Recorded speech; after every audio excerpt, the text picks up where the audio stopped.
What's going on, everybody? Oh man, it is a great time to be able to give you some League of Legends action on an early Monday afternoon. My name is Yanni. I am joined here by RMC, and we are covering the first day of Cyto GG's 2024 Path to Pro Combine.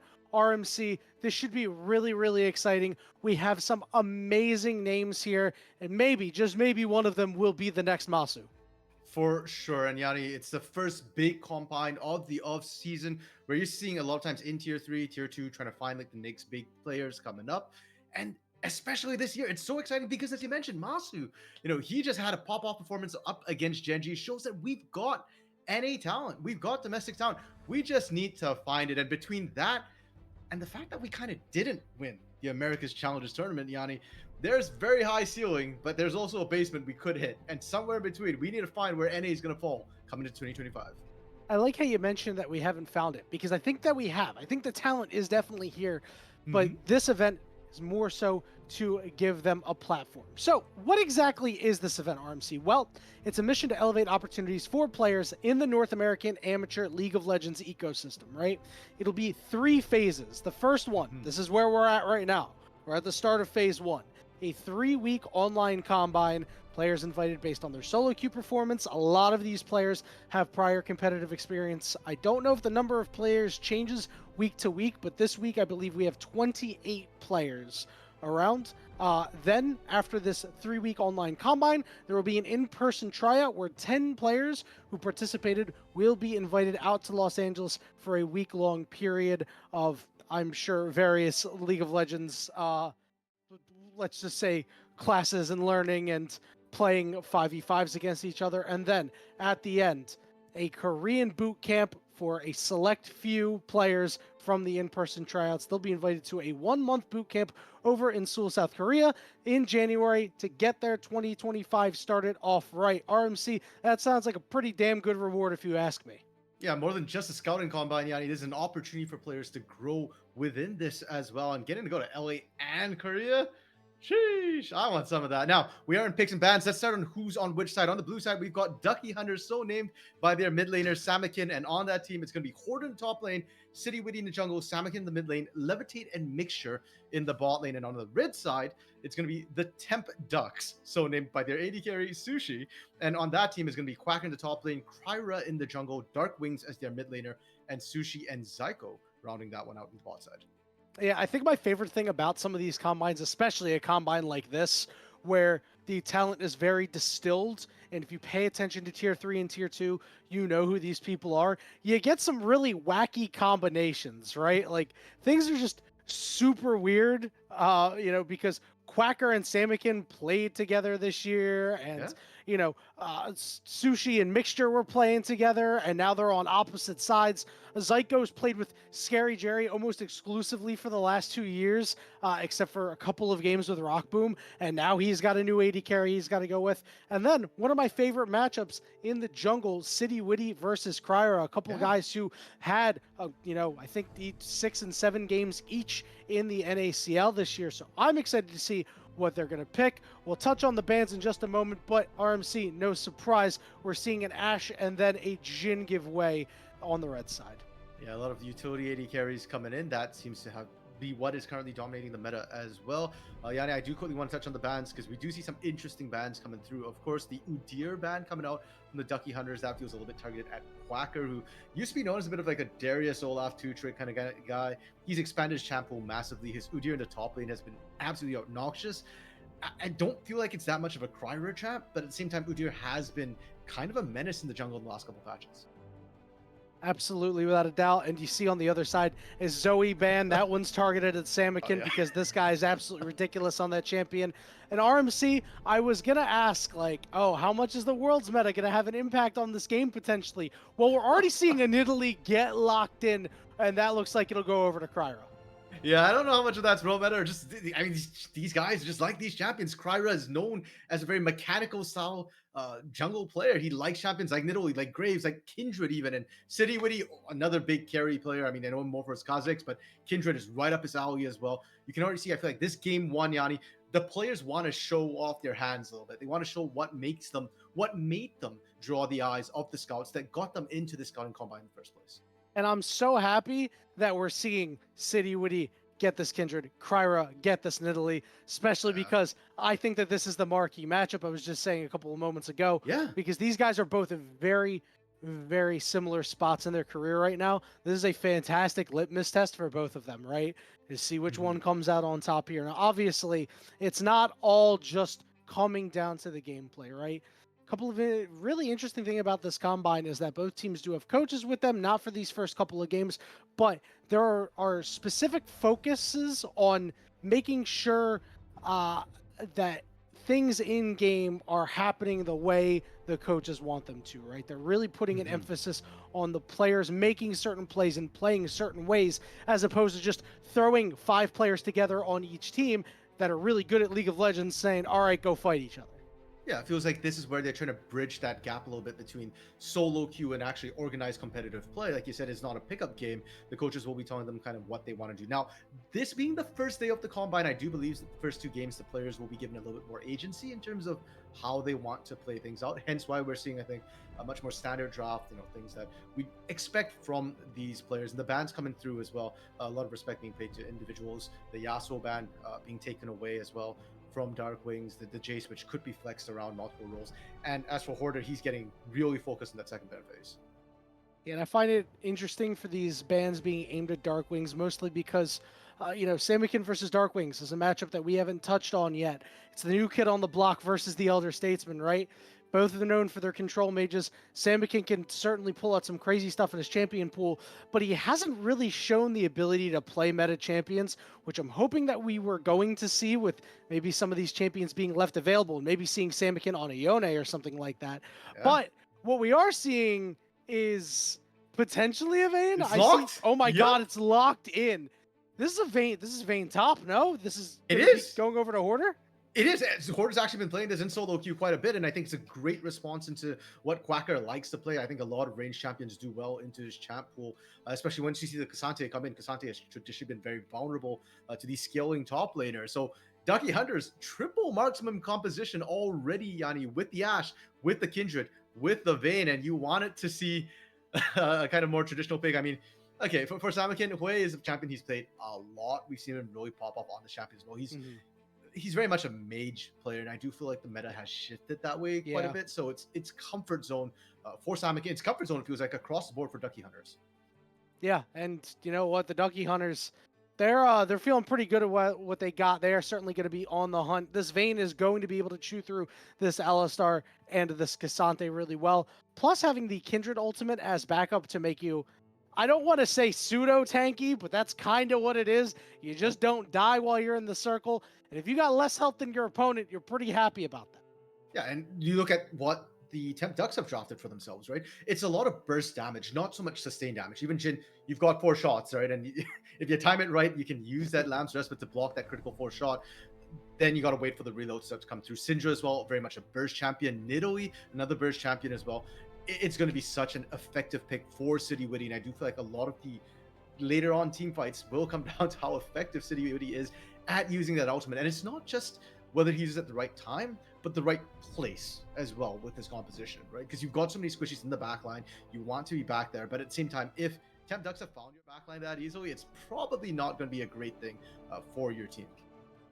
Yeah, and one interesting thing about this jungle matchup is that this entire early game is going to be centered around it, right? The Temp Ducks, they are a little low on damage, right? It is mostly Syndra and Nidalee and Jhin, and we all know that as an AD carry, it's pretty difficult to actually be able to pump out a ton of damage unless you're left with perfect conditions, and Nidalee's can be very hit or miss, right? So you might be leaning so heavily on Dark Wings, and the reason why it ties into the jungle matchup, RMC, what is so important is that Nidalee's first play be successful. And my question is, will they make the plays around the early marks, or will they concede early marks to City Witty and use that ability to have Nidalee make plays elsewhere that are potentially advantaged? Yeah, or does City Witty get a choice what he wants to do, right? If Cryo starts invading him and push him off, he can just fall behind in tempo. I'm also very curious how sort of where Cryer wants to play this well. Because I'm looking at the lane matchups, and I don't think it's all that advantageous, unfortunately, for the Temp Ducks. You've got the skilling of the Syndra on your side, but top side, Kasante is going to struggle. Bot side can be a little bit volatile when you've got Ashe versus Jhin. Both of them are pretty strong in the lane, have a lot of setup for your junglers. So suddenly, Cryer's got all the options. Where do you want to go? And you, as you pointed out, have to have that early impact with the Nidalee. So to me, in my head, I'm thinking more it's like a top versus bottom sort of issue. Like, do you go and salvage your top lane in that ranged matchup where potentially Bane can just dodge out everything, you don't have easy setup? Or do you go down to the bot lane, try and snowball that, and sacrifice Quacker on the top side?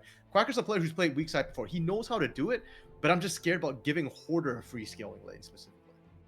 I agree. I think you have to go where the CC is and just say, Quacker, you're on your own this game. If Hoarder gets fed through farm, that's totally fine. If we get kills elsewhere, you're going to be able to bridge that gap regardless. But you mentioned we mentioned the CC. It's not necessarily guaranteed, right? You need to hit a Scatter the Weak combo. Walhui is not considered very mobile. When you're playing against really good players, sometimes they just are able to dodge out on the skill shots. Even in the bottom lane, it's kind of similar outside of the Alistar Headbutt Pulverize, right? So these ganks, you might only get 1 or 2 opportunities, and you're going to need to make the most of them. Like I said earlier, the first play that Nidalee makes has to be successful. It sets the tempo for the rest of the game, and if it doesn't work out, this Nidalee is just going to be sitting here healing, giving attack speed to Check's notes. Jhin? Yeah, and if we're talking about the setup in this bot lane as well, for this Nidalee to look for ganks, I actually just find the player matchup in this bot lane really interesting. So oh my god, it's so good, man. Yeah, every day of the combine, the teams will be swapped up. So it's not like these teams are set in stone or anything. They will be changed up from day to day or from block to block, because we do have a second set later this evening as well. And specifically for this set, what's interesting to me is Mixture and Sushi. These guys played on Lotus together, and now they're actually being split up and both paired with partners who have found success in the NACL, right? You've got for Sushi, Zyko, who's a very experienced support, who's been playing with Scary Jerry. You mentioned it earlier. For the last 2 years, competitively, Zyko has played almost exclusively with Scary Jerry on Maryville Dragonsteel, with a little stint of Rock Boom on the side. And Zyko Scary Jerry is such a dominant, oppressive lane. I want to see what he can do with Sushi as well, because Sushi's an up-and-comer. He has some interesting picks. I like his Kog'Maw pick that we haven't seen too much of, but when he has played it, it's been great. But I don't think of Sushi as necessarily the most dominant laner. So paired with Zyko, that's going to be an interesting matchup. And Levitate just played in summer with Blue, with this Blue Otter, of course. And previously on Team Fish Taco with Snow, that lane didn't feel quite as strong as he did with Rovex. And now paired with the likes of Mixture as well, Levitate's got to be the more experienced one in this particular pairing. And I want to see how that dynamic sort of goes and how they match up against each other with the knowledge that Sushi and Mixture might have of how they like to lane and play. Yeah, and I think this is a big prove it event here for Levitate, because beginning when Blue Otter played their first couple of games, they looked really, really strong, and then they hit that stretch in the middle of the season where they didn't look so good. There were a lot of questions whether or not Levitate could cut it at that level, and then him, like the rest of the team later on, rose up and showed that they belong. Levitate in a completely different environment, right? It's like, okay, take what you've learned outside of the complete Blue Otter environment. Obviously, there's a couple of Blue Otter players in this game, and apply it outside of that.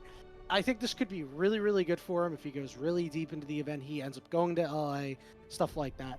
Could be really, really good for him because it feels like he's very close, and he definitely showed that he has the aptitude to be one of the best AD carries in the NACL, or potentially go even higher. Yeah, that's ultimately the goal, right? Is for these players for us to develop this talent that's upcoming, especially players like Levitate as well. Who, as you mentioned, is a bit newer compared to maybe like some of the other AD carries we've kind of seen around. And NA especially recently has been producing some incredible AD carry talent. So Levitate being able to hang there is kind of important. It's also worth noting that we have a spread of both tier 3 and tier 2 players, or a mix of experience coming through as well. So Levitate, he just got his first taste of tier 2 in NACL this summer. Prior to that, he was in tier 3. So he's definitely been on an upward trajectory. And if you're Sushi looking at that, he's been on an upward trajectory as well. He went from in spring, going in the round of 16, I think it was, where on BlackRock Esports.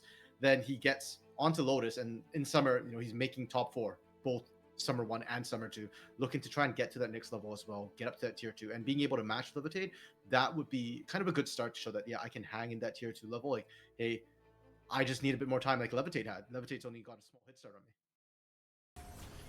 Just a small head start, but you can really close the gap here in events like these. We have made it on to Summoner's Rift. Game 1 of this entire slate. I mean, you know, we've got, I don't know how many games actually on tap today, because it's a block that we're going with. These are all technically best of ones, not actually best of ones, but it's the same team we'll see a couple of times. Yeah, I think we've got 2 sets of 3 blocks with the same teams in each of the 3 blocks. So yeah, but rather than best of ones, I think I'm just taking each game individually, right? Because we're just trying to see what each player is kind of able to do for themselves each game and who stands out, what they can kind of show us. And if anything, I'm actually really curious to see how they adapt within the 3 block. I believe for our first 3 block, the first 2 games will be mostly player run. And I think in game 3, the coaches will actually be in comms as well. And I think that will be the very, very interesting one to see, like how big a difference we're seeing in their gameplay with coaches in the chat. And just a couple of program notes here, is not everybody has their proper name. The junglers specifically. This is City Witty over on the blue side. This is Kryra over on the red side. As they've sent Mixture up into the mid lane here on the blue side, something that we have seen very regularly happen at Worlds. Yeah, we're seeing a lane swap potentially come through as well. Dark Wings, though, going to take a bit of damage on the back end. This is a result of that lane swap. They've sent Sushi to try and deal with Hoarder, it feels like, and Hoarder wants to avoid that. The lane swaps are getting a little bit wonky now. Yeah, I really like that, just as a way to set the Vayne behind. And obviously Zyko was a little late to the mid lane, but he was there just to be able to help out his Nidalee, make sure that going to be able to get a clean clear of the blue side top quadrant. Okay, and that does mean that despite the fact that Zyko's a little bit later to the mid lane, Temp Ducks, I think, actually have a bit of an early advantage in terms of how the laning and lane assignments have gone. I'm also very curious to see how this affects Nidalee now, because Kryra on this Nidalee we were saying needs to get the early attention down. We were expecting the more standard lanes 2v2, so you could look for those ganks there, and now that's not going to be the case. Kryra might just want to focus on kind of counter jungling, getting in there, trying to push off the Electricity Buddy, or you can try and accelerate the push as well to come through from Sushi. I know that they buffed the topside turret, so it's obviously not going to be as fast or as effective, but you can try and just get an easy, or not easy, but an early first plate, and then try and rotate out, try and counter somewhere else in the map. Well, the entire bot side of the jungle over on the red side has been taken out. Seeing some recalls come in from the Jhin. Nidalee gonna head back to their top quadrant and take that one out because they realized, hey, everybody's around. And finally, we're to somewhat standard lane assignments here, as Cassante and Vayne over on the top side. Meanwhile, Zyko just soaking up all the CXP. Solo lane Alistar at this point. after all said and done, Yanni, I'm not sure if the lane swaps, like, were they really beneficial for the Ducky Hunters? Moving Hoarder down there, they didn't give any CS to Hoarder. So that's a negative, but on the other hand, they actually got the 1v1 matchup they wanted, which was Vayne into Cassante, and you're already immediately seeing Hoarder start to try and bully out Quacker, get that CS advantage, and expect to see him just harassing Quacker as much as possible. I think it actually worked out pretty okay because Kryra's over on the top side, able to take out this first Scuttle Crab, which is a mark, so that's one denied. And while you did give plates over to the blue side, it's okay because your jungler is able to get off a nice clean clear, and Hoarder hasn't put that much pressure on Quacker yet. True. I mean, that's one wave only, but Quacker's health is very, very healthy. And this is what we were talking about in the draft. The fact that Quacker as a player, we talk about the experience that the likes of Darkwing, so Zyko has, but Quacker's been really good as well. And I love that he's really been rounding himself out as well. It's not just about the carries anymore. You don't have to give him resources. He knows how to lose gracefully if necessary, and especially in a melee into range matchup, knowing how to hold that health for trades later on is massive. You don't want to get chunked out early. You can afford to give up some CS, but no health means you're in trouble. Samikin? Uh-oh, here comes Kryra. Samikin is super low. Kryra will just be able to get off the last auto attack. It'll be first blood going over to Nidalee. So the first play RMC, successful.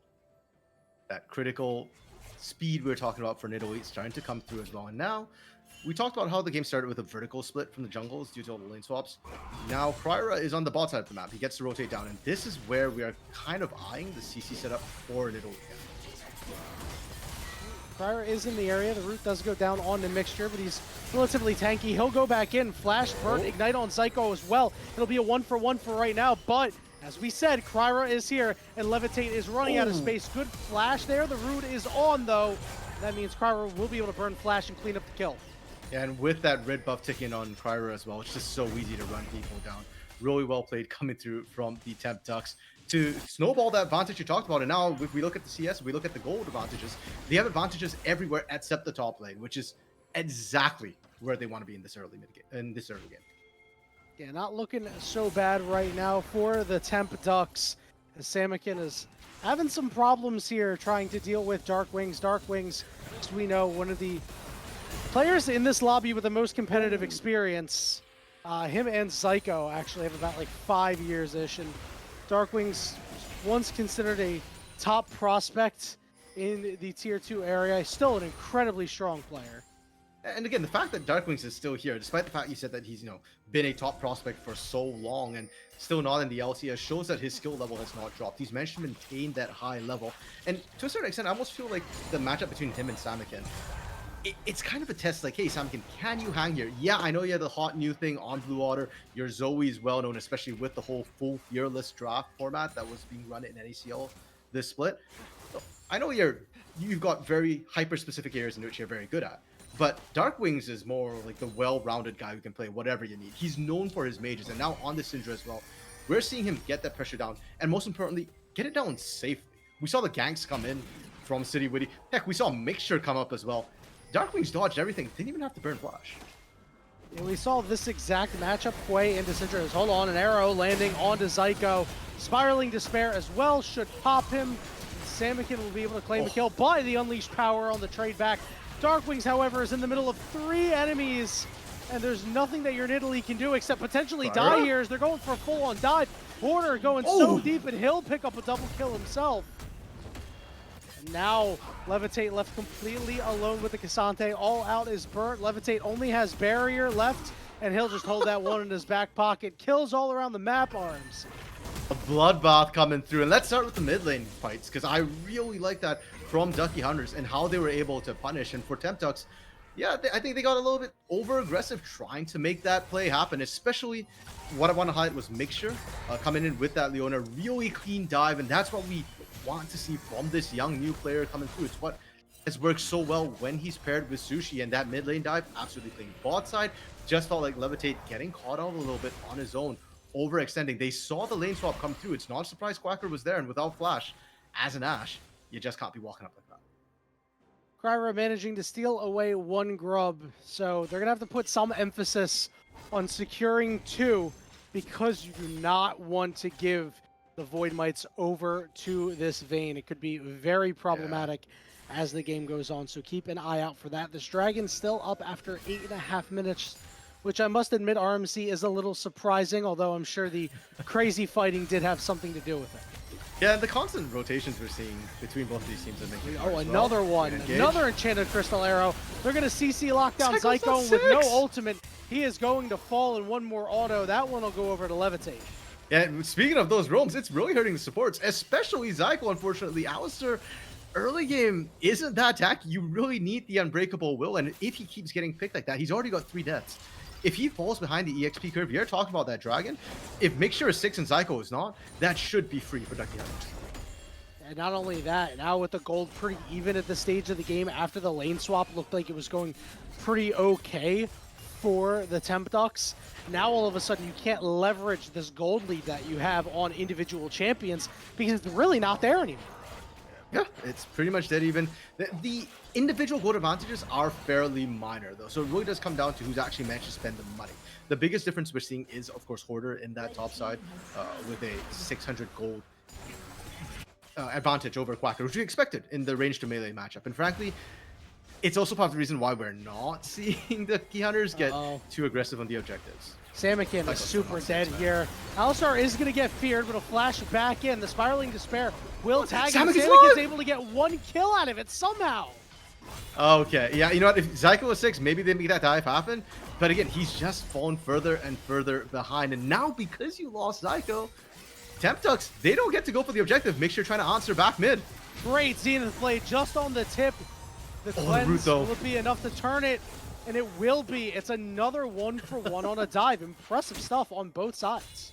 Yeah, I'm loving the fact that both these teams know how to play really well defensively. Now, Dragon was picked up while that was happening by Temptux, so at the end of the day, at least we finally see that Dragon go down. It's late, but it's there.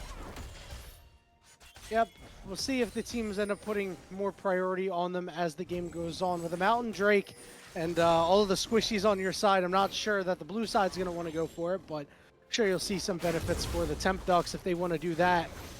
Grubs should be coming up in just a couple of minutes from now, as it feels like we're in the waiting room for that. As long as no further picks occur, that will be the next big fight. And I have to say, we haven't talked much about the team fighting potential on both of these squads, but the Ducky Hunters certainly feel like they might be a little bit better in that department. If they can get the front to back, then yeah, I mean, it's a triple marksman composition, right? As long as you can kind of go through and buy space for your marksman without damage, they'll look absolutely immaculate.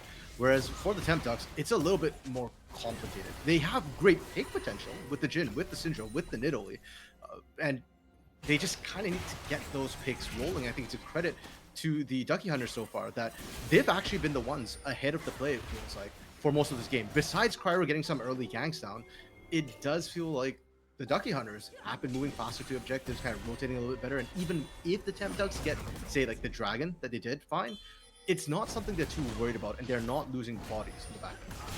Yeah, they've done a really good job of utilizing Levitates and Enchanted Crystal Arrow to make a couple of picks happen. And with it being off cooldown, I imagine that might be something they're looking for here, as it has been fired up on the top side. It will go wide, not land on anybody, but I like the attempt. Yeah, just throw something out and try and see what you can get, right? It's not like we're expecting to maybe see a huge fight break out anytime soon. And if they found the pick, it'd be huge. Speaking of finding the pick, Sushi loses a third of his health just like that, walk into areas where he didn't have vision. Chunked out pretty hard, but we've got a lot of members for both sides here. Ultimate does land onto the Syndra, but nobody is there to capitalize on it, as Blue Squad looking to just kind of group back up together. Nidalee being forced off. In the back of the pit is Darkwings. He does have his flash available. He's got to go over the wall. Spiraling Despair tagged onto the Alistar. Once again, wanting to secure these grubs for their side lane Vayne.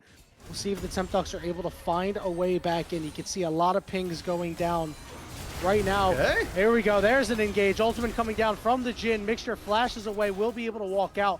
But this does mean the Temptux should be able to equal out the amount of grubs and prevent any of the Void Mites. Yeah, and it's just right down to that wire, Yanni, that we were talking about. That's why the team fights right now, it doesn't feel like we want to focus too much on the Ducky Hunters and how they want to team fight, because these small skirmishes, their marksmen aren't fully online, and I love the patience that we saw from the Temptux there to be able to just re-engage, showing that, hey, we have the poke advantage. If we can't find a good fight, that's fine. Let them start the grubs. At worst, we lose one, but if they get too committed, if they get stuck in the pit, we just land on all four. Yep, well, good job on both teams to get what they wanted and be sure to not give anything else over, as the gold lead is dead even, really, at this point in the game, as we're cresting to 14 minutes, and the plates are going to be taken away. So you got 2 plates up on the top side. I think both of them went over to Hoarder, and I think he got 3 in the bottom side as well. Or no, there was 2 for Samakin and Levitate earlier on in that play. So they did a good job of mitigating what Hoarder was able to do in the lane phase. Although he is walking away 2-0-1 and 106 CS. Yeah, and props to Quacker for actually being 102 CS to that Vayne.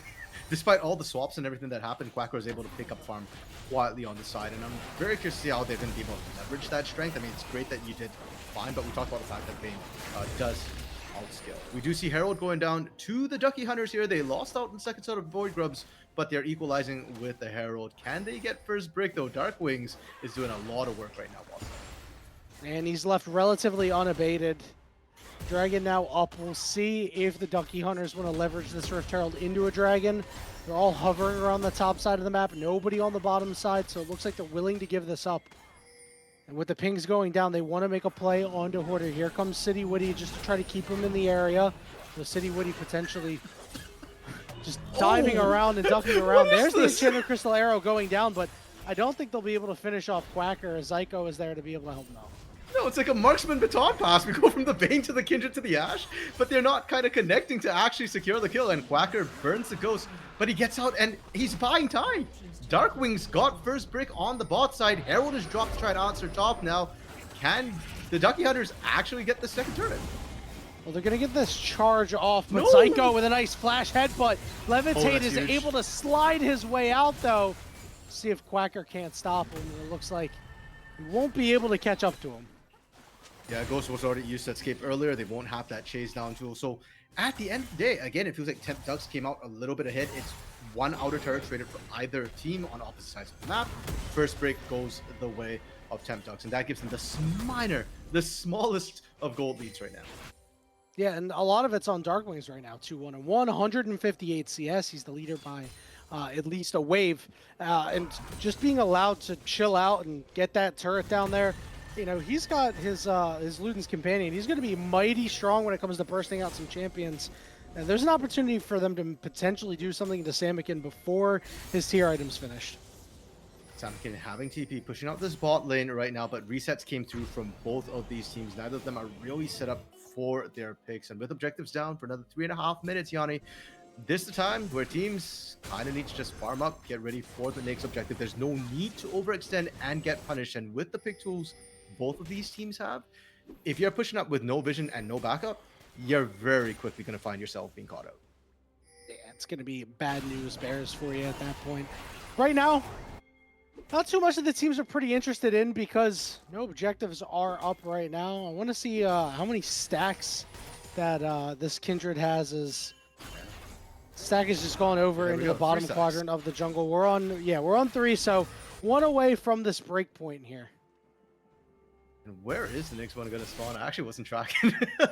Well, the symbol was in the bottom side of the jungle, but that blue buff was down. So, Quacker, though, is going to be engaged on great ultimates coming out to lock him up CC-wise. It doesn't matter how much physical damage you're reducing, you will fall all the same. Darkwing's on the top side going to pick up another turret for himself. I love the sort of relationship we're seeing between Quacker and Darkwings in terms of how Quacker's just drawing all the attention and Darkwings is slowly taking turrets. Good for the Syndra, but it is a little bit worrying because on the other hand, the Ducky Hunters are getting great coverage. Samikin got to free push bot side with the coverage from that pick, and from that pick, they get to get the mid lane outer turret as well. So we're starting to see the teamwork click a little bit better, I think, on the side of Ducky Hunters. They are making the better macro plays instead of the sort of one individual pickup here and there that we're seeing Darkwings able to guard. Yep, they've done a good job in order to kind of keep their lead for right now, as Zyko is going to be the one to get engaged on. Spiraling Despair going down, but he's so damn tanky and they don't have the CC to be able to stop him. They'll be able to take the blast cone out of there, but you know, they dump everything they can into him, but they're not going to be able to actually get anything off of it aside from defending their vision. Yeah, the Ouch traded the Spiraling Despair for the Unbreakable. Spiraling Despair will come up a little bit sooner. It's a little bit concerning to me, though, that Temp Ducks got caught in the exact same place twice in a row. Yeah, like, you have to know at that point, you can't go in solo. They just don't really have the strength to be able to fight for it, as Italy trying to defend her turf here, but we're not seeing a whole lot out of it, obviously. We got the Lich Bane, right? So we'll see good burst damage, but you're not really going to see it when spears are getting thrown.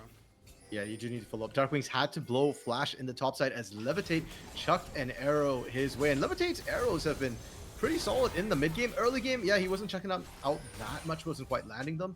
But now he's been finding these engages, been finding follow-up CC and burning flashes. And that flash, that one's going to count in a minute when Dragon comes up. Yep. 1 minute to this Dragon. Baron also going to be up in 45 seconds. I can't imagine we'll see anything unless there's an explosive team fight. As Mixture is going to get rooted, take some damage for himself, try to force him to back so that blue side cannot claim any more vision near the Dragon. But no major summoners or ultimates blown from the side of the Ducky Hunters there. Watch that Lamb's Respite. Yanni, you set it up earlier, the fact that, hey, City Witty with this Kindred could be the defining factor. And so far this game, we've not seen the full 5v5 collision. This third Drake might just be that moment. And if it is, that's when we get to see if Ducky Hunter's composition, can they play that front to back? Can City Witty land the clutch respites? And can Mixture and Samakin utilize their CC to keep both of their AD carries alive as well? That's something to certainly watch out for, as Quacker will push out this top lane, has canceled his back. Chain of Crystal Arrow goes out, does not land. They're going to try to leverage this Nidalee poke here. Yeah, critical spell. That's their big long-range engage. They still have the Solar Flare if they need it. So Crier has to be a little bit careful about getting too close. But it looks like for now, oh, they are calling for the TP from Quacker. Yep, Quacker coming in from the side. They're going to try to get on Samakin, who's forced to flash away. Dragon getting ripped apart. In and out are the blue side, the Ducky Hunters. However, Jin's going to try to open up on them. But the tanks are going to play offensive line here and protect the Samakin. Well played. Like you're saying, hey, can make sure peel for the team. Now, it's not the team fight peel we're looking for, but body blocking is a valid support role that you need to do. Now, Temptux, though, they're answering back because they managed to push them out to the bot side. They're going to go for that mid lane outer turret. Should be able to secure that and open the map up a little bit more. Yeah, and keep the gold pretty close, right? It's just a 500 gold difference, RMC. I must say, I can see how both of these teams are putting certain philosophies into practice. I don't think I've ever seen a Combine game, even involving great players like these, be so damn close at the 21-minute mark. True. Right now, it does feel like we're just waiting for that one big team fight to really break things open, or that one critical pick that leads into a whole bunch of snowballs. But with that dragon being secured by Ducky Hunters, yeah, we're not even going to see a critical, soul point fight coming out anytime soon. It's one dragon on Ducky Hunters compared to two on the side of Temptux. Baron is probably not an objective that we're going to see. Actually, you know what? It could be the objective that we see them fighting around, especially for the side of Ducky Hunters. They do have triple marksman, so Temptux have to keep an eye on it at all times, and maybe that'll be our first team fight. Yeah, and I have to say, I like that the Ducky Hunters went in and just said, you know what, we are going to take this dragon and interrupt the stacking on the side of the Temptux, because when you take a look at these team compositions, RMC, I think it's pretty clear that Ducky Hunters have the late game, right? You have this Vayne, you're going to have a later game Kindred, and then of course Ashe is able to deal enough damage as long as you can stay safe, but there's so many threats they have to answer. On the side of the Temptux, they don't get super strong. I mean, you have Syndra, but she's not really known as a late game terror. Yeah, she's got the skilling for it, right, with the percentage AP that she gets once the shards are completed. But largely, yeah, I'd agree with you, Yanni. That composition there is going to have a harder time in team fights as the game goes later and later. Now, I won't say that there's no chance for them, but it would require a lot more positional play to make sure that they get the right people. Well, they're going to need to do something and do it fast, because the dragon stacking got interrupted. You can't afford to give over 12 more minutes to the side of Ducky Hunters. And you saw right there, Temptux trying to make a play, unable to do so. It feels like the pressure's starting to get turned up a little bit here. Zyko is going to go in with a double knockup. Root's coming down as well. Sushi going to use his ultimate, but it's going to get interrupted from the Leona stun. And now they're turning onto Zyko, and he will fall. Ends up being a 1-for-0 for right now, in complete control for the Ducky Hunters. The slow chip to take down Zyko is huge, through the Unbreakable as well. Even with that, there's this triple marksman, and now you can see Temptux, they don't want to give up space. They're still trying to make sure they get the vision, they get the control. They are very aware. If they back off here, that's Baron gone.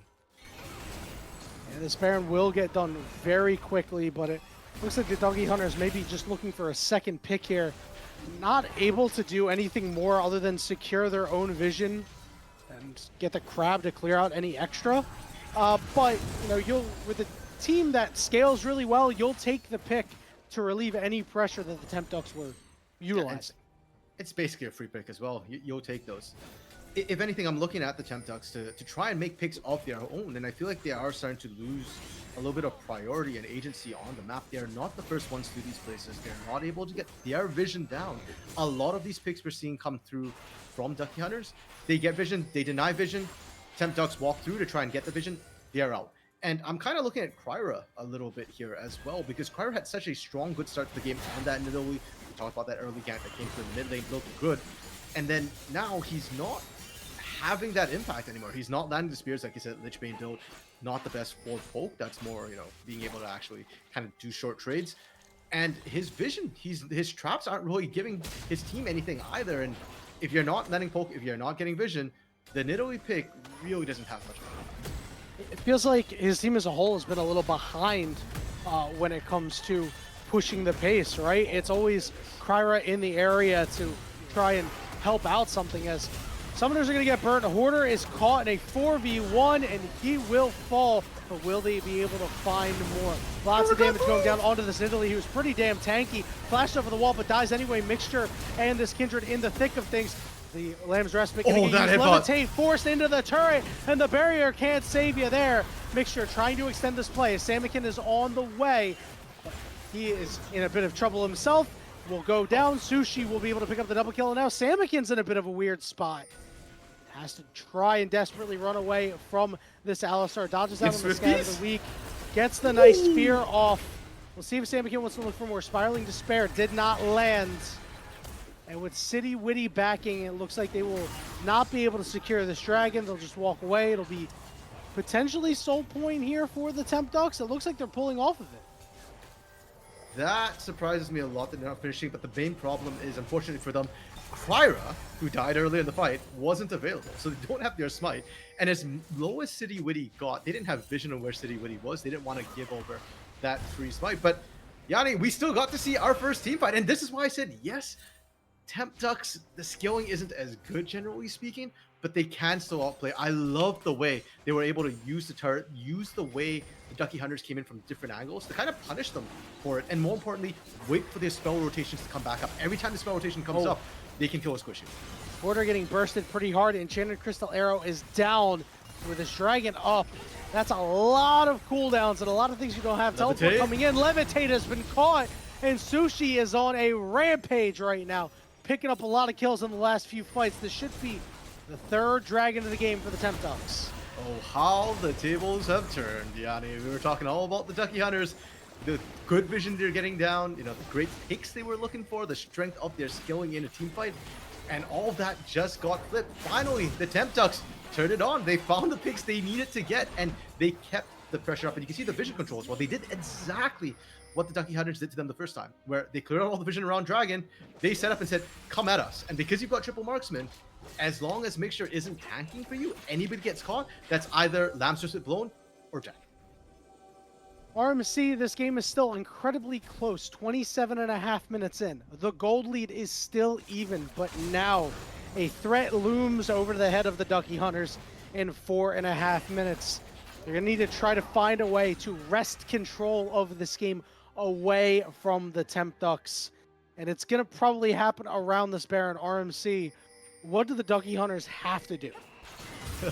Make sure they get the vision and they don't get picked. I think the biggest thing right now is whether or not they're doing the picking or getting picked. Levitate has not been landing his last couple arrows, unfortunately, and you're directly seeing the impact of that. The more the arrow is down, you can see how much more comfortable Temp Ducks are to walk up, especially when they know where you are. Flash is burnt here, going in on Darkwings. The Spiraling Despair's on top of them as well, and now they're going to be able to find Psycho. Enchanted Crystal Arrow to try to extend the play a little bit, forces the cleanse out of Sushi. Quacker has to run away. That's exactly what they needed to do, RMC. The Ducky Hunters answer and go on the Baron. Pick or be picked, and I don't even fault the Temp Ducks for what they were trying to do. They were getting all the vision down. It looked good. They just overextended a little bit now. Quacker trying to buy space for maybe Kryra to get in there, but Hoarder finally finds the 1v1 he's been under. Yeah, Quacker's going to be able to pull him away, which is pretty key, but unfortunately, Kryra is not going to be able to help out, and he can't get to Quacker in time to be able to heal him up, so this Baron comes with an extra kill on. Yep, icing on the cake coming through for the Ducky Hunters, and they're able to wrest back control, which they should have. And now this gets a little bit dicey for the Temp Ducks. With Baron in their pocket, the Ducky Hunters have range as well that they can play through. The Severing Bolts from Samikin are going to make the siege kind of strong, and the wave clear, it's somewhat there for the side of Temp Ducks, but it does get a little bit dicey. It relies very heavily on Darkwings to be able to wave clear Soul on this one. Yeah, and in order to fully clear a wave on a Sentry, you have to get a little bit closer to utilize that W. So this could be quite problematic. We're seeing a lot of danger pings on the top side. Hoarder will cool his jets a little bit. There are 3 inner turrets left available here for Ducky Hunters to be able to pick up. If they can crack 1 or 2 of them, RMC, it could make the gold lead potentially insurmountable. Well, they've still got time to try and do it. The big siege, the big push actually isn't coming out. We're not seeing the usual, 4-1 split push that we often see with Baron, or even just a 5-man push anywhere. They're kind of split up 1-3-1, and that isn't how they're going to be able to siege down these turrets. That actually plays into the hands of Temptux. I think the pick potential is there when you're that split up. Right now, it's a 1-1-2-1. There's just two in the jungle right now, and that's what they're using this Baron for, is to just take away jungle camps. I don't know if that's exactly what you want, but nobody was able to answer Sambikin in the mid lane, so that turret will go down, and Hoarder gets blown up by Darkwings on the top side. And that's now a concern, because numbers advantage for Temptux if they can rotate members down. We've seen Jhin being used as an initiation tool in the past before Curtain Call with those early slows. If you can somehow get Darkwings there, and he has to teleport, there is a ward behind the side of Ducky Hunters. This could be a collapse situation. I mean, this Siege Minion is doing a whole lot, but so are the stuns and the damage coming out from the side of the Ducky Hunters. Everybody's low. Darkwing's forced to teleport to try to keep this turret upright, but it's going to fall anyway. Quacker's trying to run away. Sushi dropping his ultimate down, trying to just stem the bleeding a little bit here. So 2 inner turrets taken by the Ducky Hunters. I question, honestly, the decision-making that came through from Temptux a little bit there. Darkwing's looking for the split push that he was using so effectively in the early game, but the length of that lane, he just couldn't get there. And meanwhile, great play from Ducky Hunters, recognizing that, hey, if Darkwings doesn't want to come down here, it's a 4v4. It's not even a 4v4 because Sushi didn't show up. It's potentially a 4v3. We can just look for the play, and they got just that. They get that push. They get that turret as well.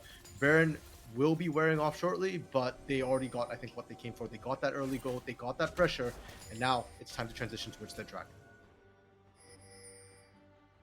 All right, this is the big one here. Temptux need to find a way to secure this dragon to keep themselves in this game. Because if they lose this dragon out, it's just more time for the Ducky Hunters.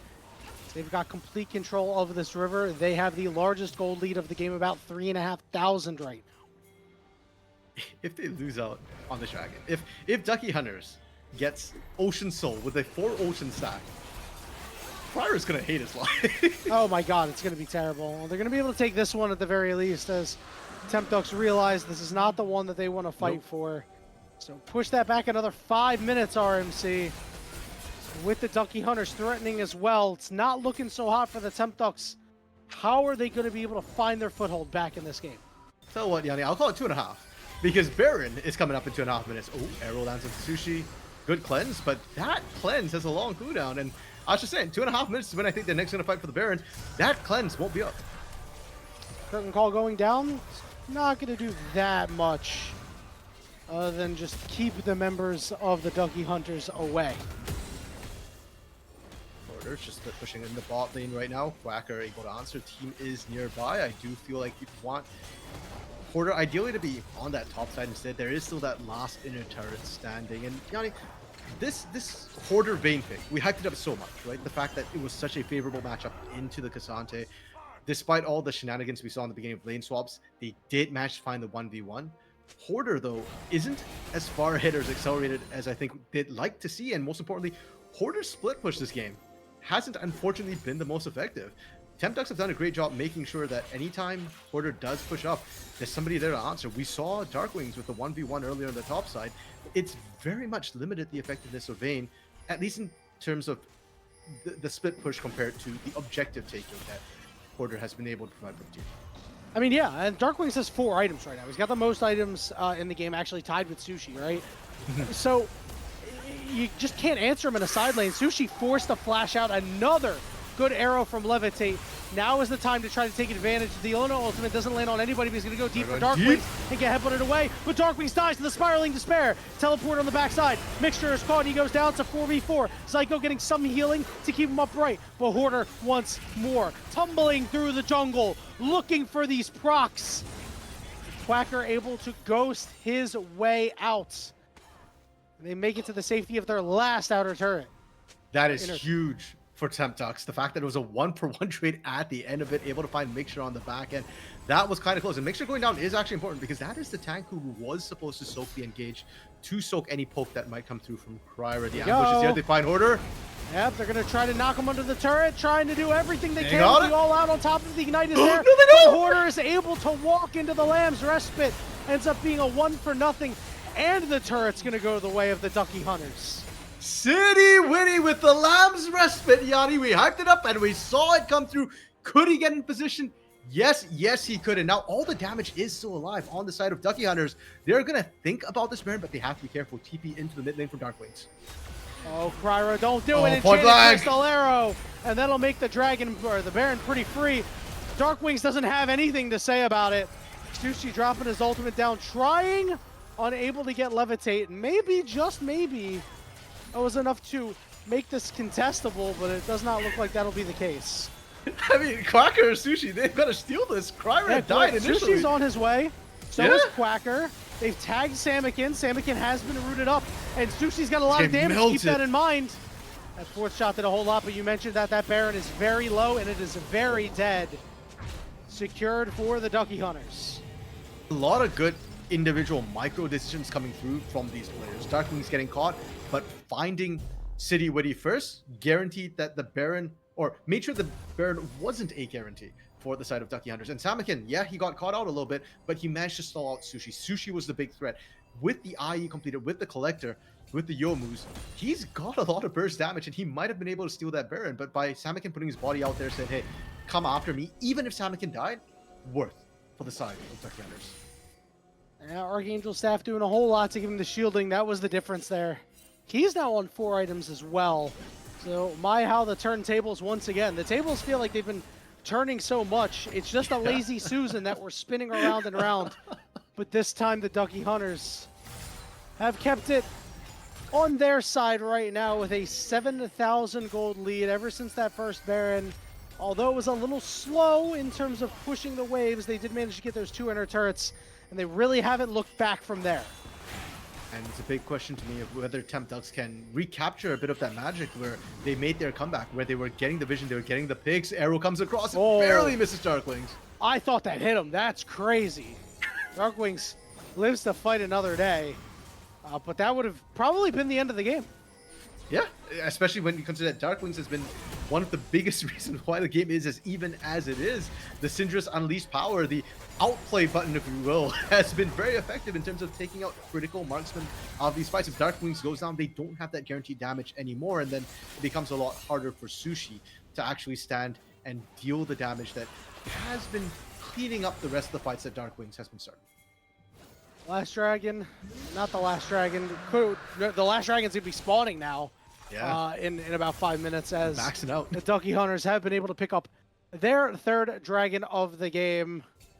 And at this point, it feels very difficult for the Temp Ducks to be able to find their way back into this game, RMC. I fear that even if Zyko hits a crazy knockup, they don't have enough damage on multiple targets to be able to take advantage. In Darkwings and Sushi we trust. If they can get the rotations like we saw in that mid-game fight, that's one thing. Arrow again just barely misses in Darkwings. Darkwings making a lot of moves here, but now he's tagged by the Spiraling Despair, and his health bar is burning. He's so low. He does not die off screen. He gets an Italy heal. Now the rest of the fight gonna break out as Quacker is getting super low, down to his last third, but Sushi is doing what he can to keep the bad guys away from his base, but they keep creeping in. They're knocking on that turret as it's getting lower and lower. They're utilizing their Baron. Teleport coming in from the side. It's Quacker looking to make a play as Hoarder is nowhere to be found. Ghosting? Zyko is super deep. Mixture is very low. He's one shot away from dying, but Hoarder has now joined the party. Quacker in the middle of 4. He takes a lot of damage, but he survives, and they get a kill through the Lamb's Respite as well. But Hoarder and Levitate pushing for more. Levitate gets blown up. Darkwings goes golden. There's the fight that they were looking for, RMC. They wipe the Ducky Hunters off the map. A 5-for-1, a quadra kill for Jin. You couldn't draw it up any better. Can you count to 4? Sushi can on Jin, no less. The curtains will not be called just yet, or will it? They are pushing in with 40 seconds death timers right now for Ducky Hunters. I don't know, man. They've just got a Jin. That's the big AD carry, but that's the inner turret they're pushing in on. He's got to reload. That's the problem, RMC. He's at an arcade shooter, and he keeps telling him to reload. Quacker is going to tank this up to keep the 2 minions upright for right now.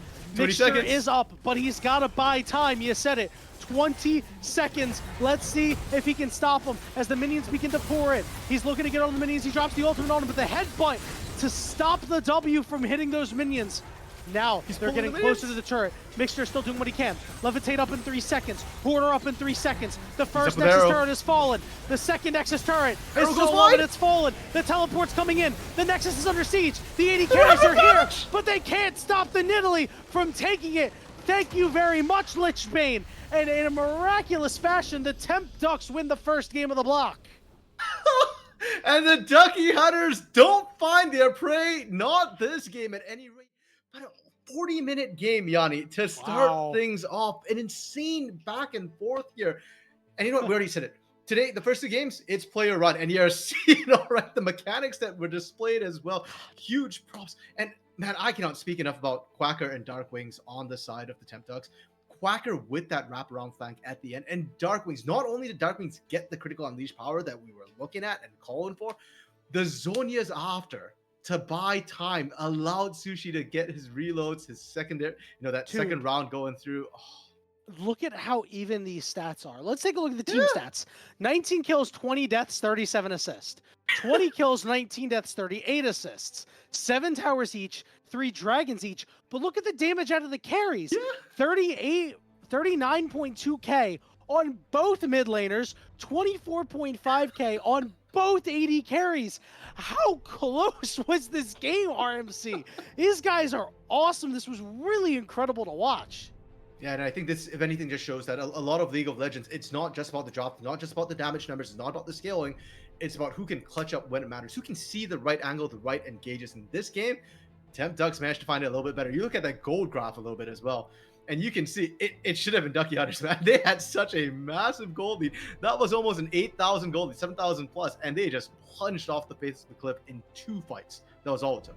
Yeah, that's crazy. They managed to fumble the bag, RMC, but it was tough. And there was no guarantees that they were going to win the game, despite the fact that they were up so much gold, because the Temp Ducks just fought so hard and never gave up.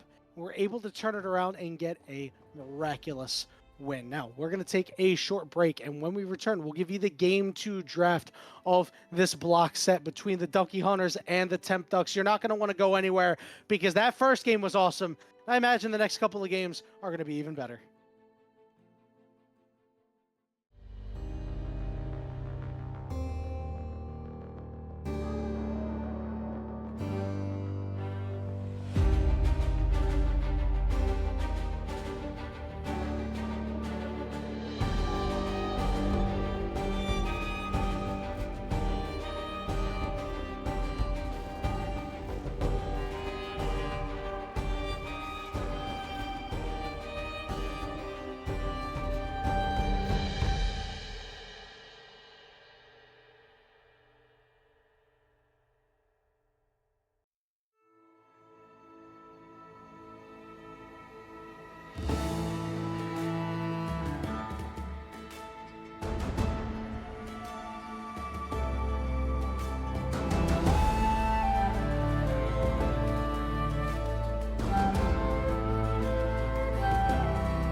Welcome back, everybody, to Saito GG's Path to Pro 2024 Combine. We saw the Ducky Hunters, comprising of Hoarder City, Witty, Samikin, Levitate, and Mixture, take on the Temp Ducks, who were Quacker, Kryra, Darkwings, and the bottom lane of Sushi and Zyko. And despite the fact that this game was close for a while, and then the Ducky Hunters had a pretty good lead, and it looked like they were going to win the game, they got their hearts ripped out by the Temp Ducks as they were able to take a victory. And now we are getting into the picks and bans for the second game. As far as I know, RMC, there are no restrictions like Fearless or anything like that. Nope, not that we've been informed. And so far, we are seeing a side swap come through, so it is going to be Temp Ducks on the blue side for this game, Ducky Hunters on the red side. The bans themselves, though, are... Okay, I was going to say, no, they are still the same so far. We'll see if Ducky Hunters change it up. There was a Udyr ban that they had the last game against Quacker or Kryra, not quite sure who. I'm curious if they kind of reprised that. Ooh, Ash Hover, perhaps that'll be the one, and it looks like that will be banned away. But I have to say, I'm a little disappointed that we're having blue side ban Aurora here. Can nobody in North America play Aurora or Yone? Please, guys. I'm not trying to flame it all, but like, and I know the World's patch is different than the current patch, but still, Didn't Darkwings play it in ACL? I don't actually remember. There's a lot of games we've had to keep track of over the last couple of months with, whatever, regions and worlds and everything like that. But one thing that we no longer need to keep track of is this Udyr, because it has finally been picked. It'll go over to the side of the Temp Ducks, and that'll go to Quacker. Yep, and that was the ban that was kind of on that got changed up for that Ash ban. And I respect the Ash ban. We saw that when Levitate could find the Enchanted Crystal Arrow, 90% of the time it resulted in a one fight for them. So they obviously don't want to give that over. I respect that. But giving the Udyr over is dangerous, because not only is Quacker an absolute menace in that, there's not a lot of strong counters you can run into it. But again, it is still a potential flex. I know it's not a champion that we usually associate with the likes of Kryra, but given the strength it had in the jungle in the last couple of patches, I have no doubt Kryra could pilot if they want to try and give a harder, better counter matchup to Quacker. Harder, better, faster, stronger. Sernectin will go up in the top lane to try to deal with this Udyr. His W will be a great way to get rid of some of those shields. It feels like every AD carry has been cycled through, but Ezreal will be the pickup for Sushi. I'm sorry, that's for Levitate. Levitate, yeah. I knew I was going to get tripped up with one of these. For sure. I saw it coming from a mile away. Ezreal, really strong meta pick right now. It's also something Levitate has been spamming in solo queue. And when we think about how Levitate performed in Blue Water, especially in the NACL playoff run, he was doing really, really well on these mobile champions like Zeri that could create a lot of space. Ezreal in that similar vein. Problem is Sushi immediately with the answer into the Ezreal. We've seen Kai'Sa be sort of the traditional counter that she can match the Arcane Shift if she can get that killer instinct off, dive into that backline, find a lot of damage, and it pairs well with the Udyr. Kai'Sa wants people who will go in with her, and Udyr will do that. There's still a lot of options for the Temp Ducks here in terms of what they want to run with it. I think we might either see their jungle or their support being picked up to pair alongside the Kai'Sa. It's going to be the support Rel, so not necessarily the easiest, the longest range engages coming through so far, but when they get into the fight, there's going to be a lot of sticking power here. When you get into the fight, you get into the fight. And you need another dive buddy with the Udyr. Somebody who can help protect the Kai'Sa if they go super deep. We'll see if Braum ends up being the pickup here. Champion typically reserved for, the next phase of the draft, right? After everybody's been seen and you're like, they went one more melee champion, we'll go with that. Instead, they're going to take the Leona and lock that one in. That's fine. I would have liked the Braum. I think Braum is excellent at trying to stop all the engage coming through as well. Glacial Fissure. It's always a hit when everybody's already clustered around you. But Leona's not bad either. Her her stun is on a very, very low cooldown, so she can get it off multiple times in a fight. If you're melee range anyway, she doesn't have to chase you. You're right in there. But this does mean that for both these teams, we are likely looking for them to select their mid and jungle picks. And on the red side, I do think red side, especially after what we saw in game one, has the advantage of counter pick into the solo lane. We saw the Syndra being the last pick last game for Darkwings, and it was incredibly impactful. I'm very curious to see what Samikin might opt for in that blind pick role, unless they want to stay for jungle, which would surprise me. Yeah, that Syndra put in so much work, and Samikin had a pretty good game on the way. It was a big disruptor I like that this Kindred's being taken away. You don't want to give that one back Yeah. over to City Woody. We'll see if they want to put Samikin on something else and take out that Hui as well. Because, Hui is a champion that is just difficult to play against. He's got so much utility in his kit, his ability to land fears, his ability to grab, people in sort of like an Oriana Shockwave kind of esque way of, just pulling people in. His ability to clear waves, his ability to poke, like he does a whole lot. So we'll see if that one gets taken off the table. The Vi is going to get taken away here. Really like that ban, especially when you've got a slippery AD carry like Ezreal.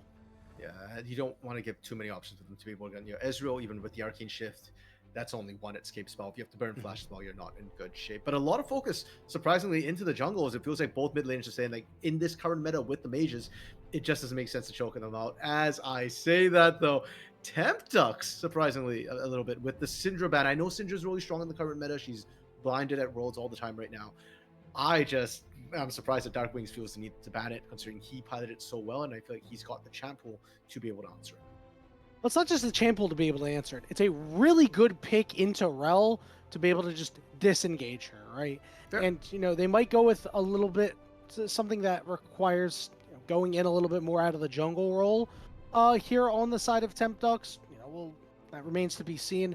We are going to get the Graves locked in here for City Witty, so we got a carry jungler here once again for him, which is nice to see on the one hand, but on the other hand, I mean, there's a lot of really powerful tank junglers that I'm surprised we're not seeing come out here.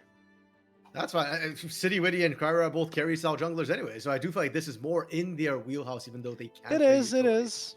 Yeah, and for City Witty, I really like the Graves change up because with the Kindred, it felt like he was on the back foot the entire time and he had to play more for skill and up. With the Graves, you've got a lot more agency. I want to see it up and in their face. Temptux with the Lilia carry for Kryra and Dark Wings on Tristana. We know Dark Wings is more of a mage player, but he has been playing the likes of Tristana, Corki throughout that mid lane marksman meta. Despite the nerfs, he's still trusting to this Tristana in the mid lane. Yeah, the blind Tristana here. We'll see what the answer is. Talia seems like a pretty good one. You get the micro stuns once you put the Legos down. Yeah, you hit the seismic shift, and then all of a sudden the Tristana is exactly where you want her to be.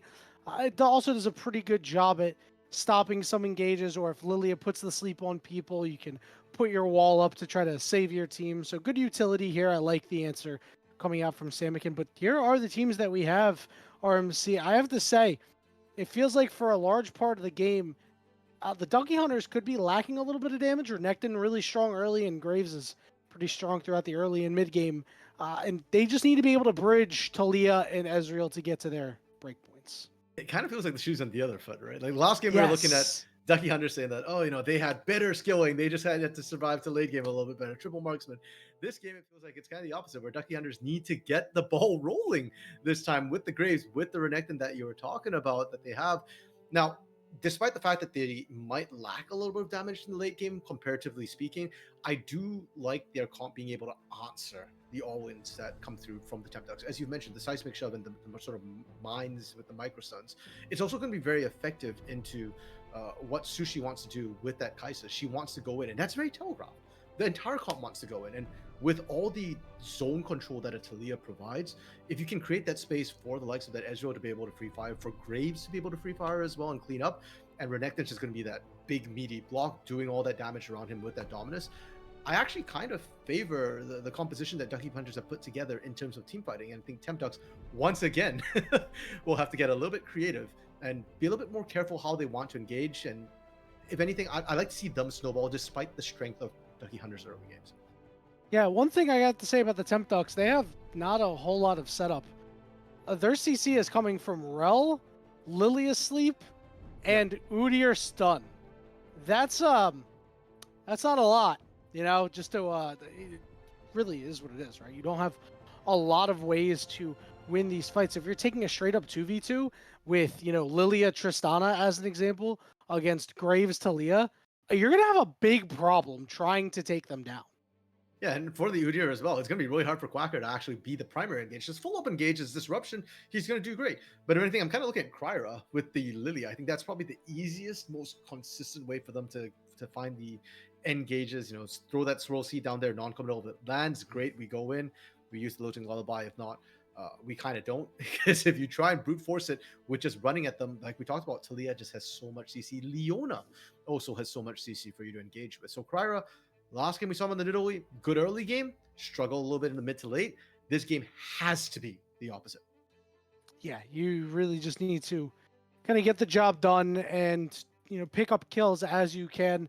What's going to be really important for the side of Ducky Hunters is Mixture's ability to roam. We saw lane swaps occur early on in game 1. Not sure if we'll see that again here in game 2, but Mixture is going to have to be the one who's roaming around first to make these plays happen. You are the one who can really set up well for your team, and obviously there is a scenario where this Graves can just go top or go mid, and if they land their CC abilities, they're going to be getting a kill.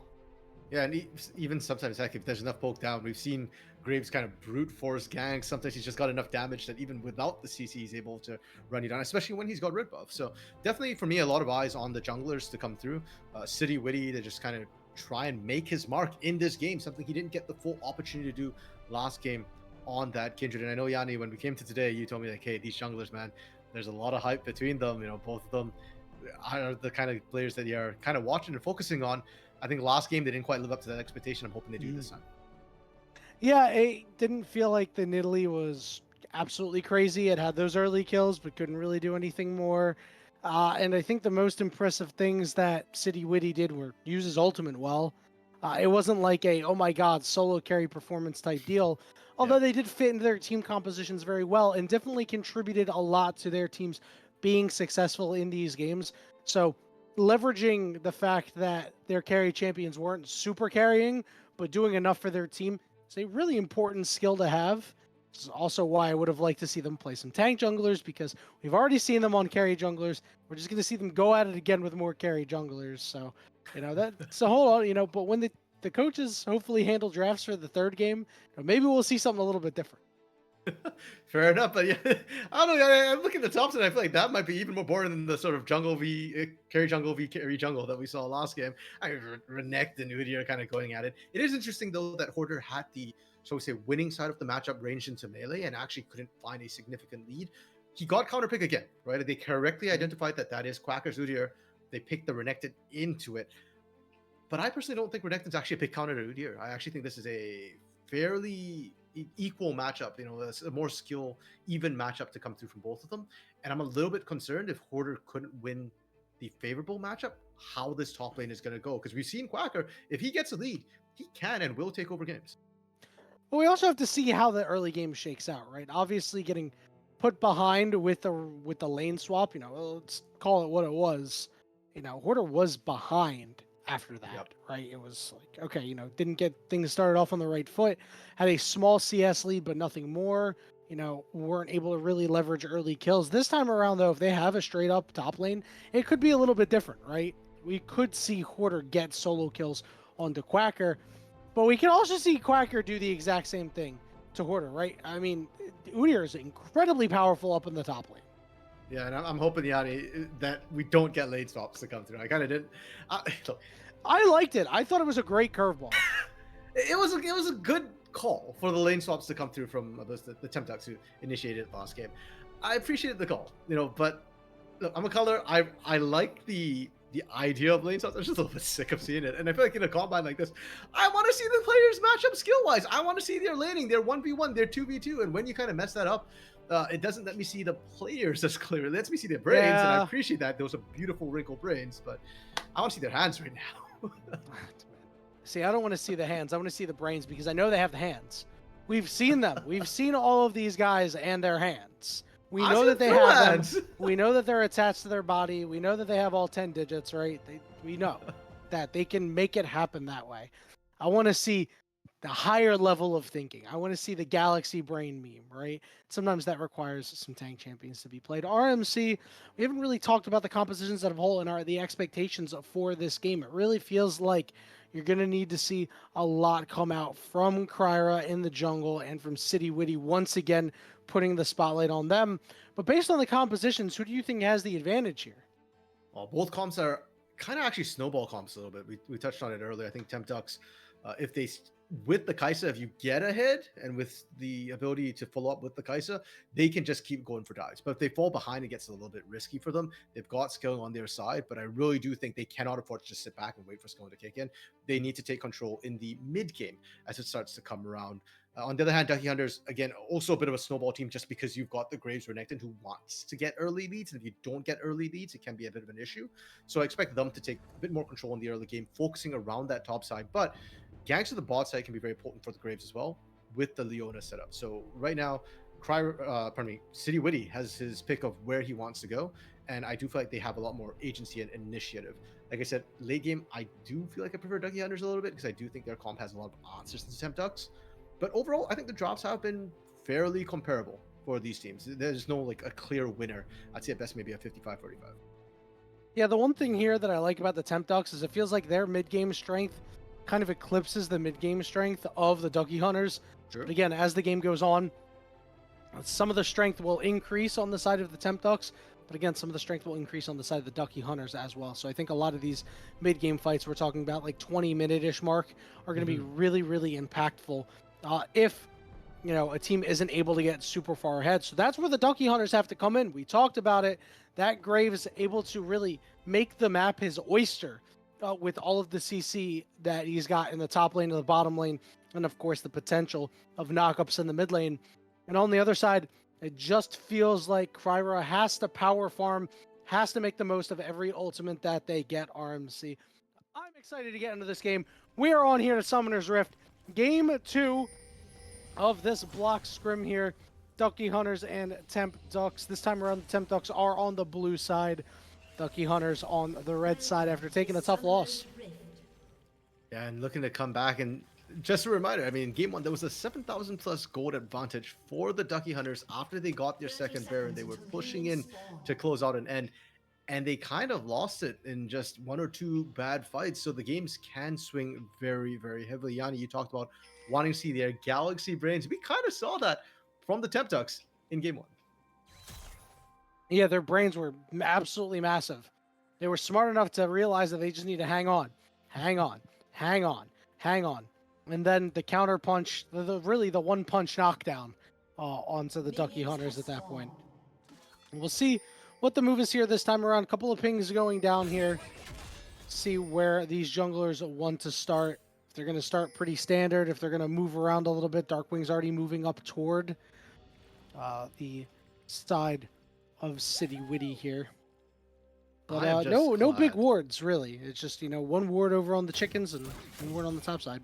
And I'm just glad we're not getting lane swaps. We're actually getting the 1v1s and the 2v2s, and that makes this top side that much more interesting to me. You mentioned that for City Witty on the Graves, this map is his oyster, but he could get food poisoning if Quacker somehow takes over the lane and starts applying pressure. Yeah, that would be pretty good. You don't want food poisoning while trying to play League of Legends. You're gonna have to go AFK quite a bit. I feel like that's probably happened in Worlds before.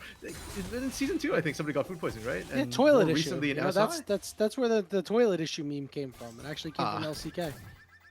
Oh dear. Yeah, hopefully none of that, but we'll have to see. Already heavy trades coming through, and Quacker on this Udyr, it's been such a menace, always has been for him, and he's already applying pressure onto Hoarder. It doesn't look like City Witty is going to be reinforcing this top side anytime soon.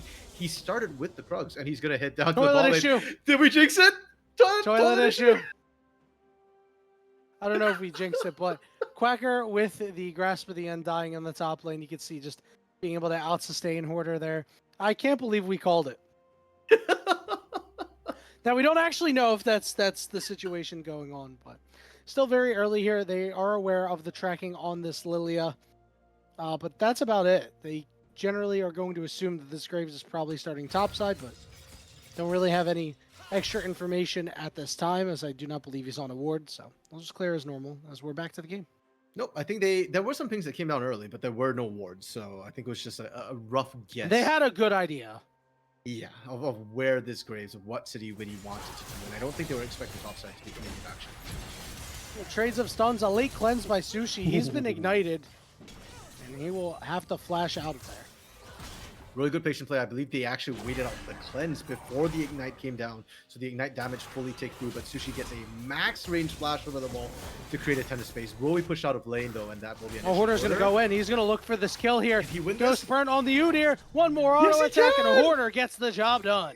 Okay, toilet issue resolved. Yanni Hoarder finds the solo kill in the 1v1, and I'm going to be honest, I was not expecting that to be how this matchup goes. But if it works, then hell yeah, suddenly Quacker's pocket pick isn't winning. The Lilia starts to lose pressure. And if the Lilia loses pressure, City Witty can start invading. I don't know if you watched Bambi, but well, we've seen it on some of the before. Sushi's in trouble. Zyko's going to have to try to defend this dive. Mixture's going to go all the way in. No way. And they're going to be able to take him out easily. The question is, will they trade back Mixture? He is ignited. He is ticking down so low, and Zyko will be able to get that one back. Support though, and the kill did go over to City Witty, exactly where you want it to go for the side of the Ducky Hunters. And unfortunately, choosing the effort Quira this game, the one who doesn't really have much early game agency, is just trying to power farm best he can. This is a big wave. It's doing a lot of damage to Quacker, but Quacker does so much back to Hoarder. He's forced to flash away. Samikin a little low on mana, will be able to clear out the rest of this wave. Darkwing's a little low on health. So here's the thing. Okay, no, we're right. Here's the thing, Yanni. That wave up top was big, but Udyr does not care. You give him a big fat wave like that, and that's just a way for him to lifesteal back up through Turtle Sands. Yeah, honestly, he's just able to kind of sustain through it if he hits the minions. He was a hit in the Hoarder, but he was able to force that flash out of him. Just a bit of an overstay. This wave is still in a bit of a weird spot as he's got to be forced to shove, but he should be a-okay with the Lilia being on the bottom side of the map here. I think he's content to just take every trade that he can with Quacker. Yeah, and with the ability to kind of break that turtle shoot, and now with the pickaxe advantage as well. Let's not forget, Hoarder found the solo 1v1 first blood. If you could do that when you are equal, and now with the additional item advantage you have with the pickaxe, it will favor you over trades. And Quacker is burning tons of mana right now, not even to deal with the trades, but actually just try to shove out the wave the best as he can. Once he's out of mana, though, he'll have to recall and then come back in. And, well, Hoarder, he didn't lose anything before. So far in this trade, if he's still healthy and you come back in, I don't know if that really favors the Udyr very much. Yeah, you can see a deep ward was put down by Hoarder as he continues to take it to Quacker up in this top side. Quacker will be forced to use his teleport to come back into the lane. Hoarder looks like he's trying to stop. He actually stopped the recall. Okay. Oh, Darkwings? Darkwings is low. One more auto attack. The flash is burnt. Samikin looking for more, not able to do so. Darkwings back in? Darkwings tick 6. Okay. Lilia was in the area, but Samikin will be able to walk out alive. Yeah, I was just watching the mini map. I saw Darkwing suddenly moving. I was like, whoa, that's kind of risky. But as you called out, he did have his jungler in his back pocket. And so far, City Witty, the jungler who we're kind of tagging as having to do all the action in the early game, hasn't really found much besides that bot lane gank. He hasn't looked mid, despite Darkwings being low. And he's been more than happy to leave this top lane alone so far. Hoarder's been doing a wonderful job, and he feels like, hey, you got this, I'll just power farm, I guess. Yeah, we'll be able to get the job done elsewhere. Take this first dragon of the game. It's an ocean dragon. It's very much going to help out with the lanes here. This Hoarder is level 6. So that'll be something to watch out for. Lilia up on the top side, taking care of these grubs. That'll be very beneficial for the Tristana and Udyr. So it'll be something to watch out for once again later, RMC. If we can see 6 grubs secured for Temptoxes. That hurts. The collateral damage did a lot, but did not get the kill. Slight miscalculation from City Witty that he went for the drive-through. Almost got it too, and Darkwing's already used his teleport, so he'll have to leave this. That will be a wave. Raw? Darkwing's just sticking around.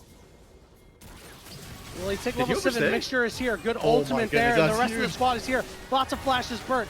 People are going to sleep. Samikin rides the wave while he's napping. Somehow, some way, he's just doing tricks. Mixture trying to get the stun down, but you can't do anything. Too many minions for City Witty to wade through as he's finding himself in trouble, and he's forced to flash away. And the Temp Duckies, they just collapse, and everybody's showing up except for Quacker. Even Sushi actually rotating up from that bot side as well. City Witty happy to trade up against Quira there. Quira a little bit on mana, so has to be careful about these trades. Yeah, a little close here. Ghost burnt by Quacker. Hoarder's going to have to turn this around. He goes and gets the stun. He will slice and dice to be able to find a way out. ice in his veins. Hoarder didn't even pop the dominance.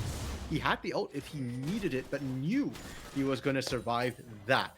He has to be careful about what else could come through, though. Kryra is in the area, actually not opting to go for the back gank, pardon me. Didn't have the Lilting Lullaby available and decided, hey, I'll just recall, get a couple items, and then maybe Hoarder will stick around. Hoarder has shown zero inclination towards backing up whatsoever. He's just been playing aggressive and pressure the entire time. Full court press coming out from the Renekton, and why wouldn't you? You have a pickaxe in your inventory at this point. Quacker, though, he's got enough mana to maybe be able to do something here. Hoarder's going to go in. Dominus is going to get popped. I think he's more so just trying to make sure that he gets this wave cleared and forced into the turret as he's hit level 8, and now all of a sudden... Up. Yeah, City Witty is in the area. Meanwhile, in the mid lane, good buffer once again on the jump. Feels like you're going to be having a hard time trying to catch Dark Wings with that now. Yeah, I actually didn't realize that okay, Tristana's rocket jump has so many weird buffers. I am kind of surprised that you can just buffer out after you've been seismic shoved. But yeah, that makes it such a more comfortable matchup for the Tristana, even though the poke has been landing very, very well. Scroll Seed attempt to steal coming through from Kryra, but City Witty still able to secure that one. And despite the dive, despite the chase, Packer's still A-okay. Sushi was forced to cleanse away. Levitate with a good shift as now they're setting their sights on Psycho. Psycho down to about half HP, getting lower as the Ezreal did quite a bit. Sushi level 6, and they're going to go all the way in onto Psycho, be able to take him out. Sushi unable to trade back, but look who's jumping in. It's Dark Wings, but he's found a wild City Witty right next to him, as City Witty will say thank you very much. Finally, City Witty is able to convert. He's been actively hunting. He looked top confided, looked mid, finally able to secure this, and still has the ult ready to go. Bot side, though, we talked about Mixture against Sushi, and Mixture's having the better of it in this bot lane. Psycho gets punished for his over-aggression, and Levitate is maximizing that. Look at the plates. Look at the minions he's getting as well. He's got a 25 CS, 26 CS advantage over Sushi right now. Absolutely massive. Levitate having a game for himself. We talked about how important this Combine is to him, and he is certainly showing out in the early goings. Quacker trying to force a fight onto Hoarder here. He does get the stun. He does have the dice on the slice part. Hoarder will be able to walk away. Flash able to get him under turret even without the Dominus, and looking for the dive here would be risky. Dominus is almost off cooldown. Quacker has 0 mana to speak of, and Hoarder able to survive and draw attention. I think that's massive from anytime you can distract fire from just power farming is a win for you. Here we go, Leona ultimate. It doesn't land on Dark Wings, but he can't jump anywhere. He's stuck. He's going to go down. It's another one going over to City Witty. His flash was just a couple of seconds away, Yanni. If he had it, he could have gone over the wall. That would have been super critical to make sure that they could fight for these Void Grums, but now this will be a big denial coming out of the Ducky Hunters, looking much stronger in the early game. A commanding 2,500 gold lead. That's a lot at this point of the game, RMC. Absolutely massive. And Yanni, you talked about how impactful the Void Grubs could be. Hold up, Psycho deep inside. He's going to take a little bit of damage for his troubles. Nothing more, as looks like they've called out Samick in here, who is not able to use his ultimate. Does get tagged by the Tristana. We'll see if Dark Wings is going to get closer. He fails the jump over again, but have no fear. Kryra is here to be able to claim that kill. Unfortunately for Dark Wings, his defensive buffers on the jumps have been huge. The offensive side, he's just been face planting into the wall. You know what? As you said, kill secured by Kryra, and that's fine. Lilia's kills anyways. I did want to touch quickly as well in terms of the Void Grubs that we were talking about. For the side of the Temp Ducks, it's huge if they can get it because of the split push threat of an Udyr. But considering that Ducky Hunters are winning already now, to be able to split that is big, but also to kind of be able to match turret pressure. Levitate's been doing such a great job bot taking turrets, and Hoarder top side, he's been applying pressure. If he had those Void Grubs, that'd be 2 plates in his pocket instead of just 1. Yeah, well, it could very well be 2 because he's got 3 for himself now, and he continues to trade back heavily onto Quacker. Take a look, the CS gap is starting to widen. The Black Cleaver in the inventory, and this is very frightening. Could see a 3v3 here, as the bowling ball does not land. 1v1 to the top lane, 3v3 in the bottom lane as the pings are going down. They're going to get onto Zyko. Zyko trying to get away, but the scene the blade lands on the Sushi, who's ignited. Just walking out. Will he die to the last tick? It is not enough. He will survive. Levitate does have ultimate in the back pocket. He's going to fire it downfield, and it is not going to land on the Sushi. He was forced to flash, though. Worth, I guess. You survived. It cancels the back, it slows it down, but it looks like the Ducky Hunters will not be committing fully to this bot side first turn. Instead, they fall back onto the Dragon. They want to be stacking these, and I'm liking the call, the threat that Ducky's Hunters have across the map right now in every single row, as you pointed out. CS advantages and the pressure. Every time we look, every single lane, it's Ducky Hunters pushing out, and it's giving so much freedom for City Witty to just get whatever he wants. If he wants kills, he goes to a lane. If he wants farm, he gets that. If he wants the enemy jungle, he's starting to walk into Crier's jungle with very little hesitation or fear. Crier's going to have to bite back very soon. Does have a completed item, is 2-0. Needs to be the one that can get his team into the later stages of this game to be able to survive. Next couple of fights are going to be critical. The gold lead actually shrunk just a little bit, but not enough to actually make too much of a noticeable difference, RMC.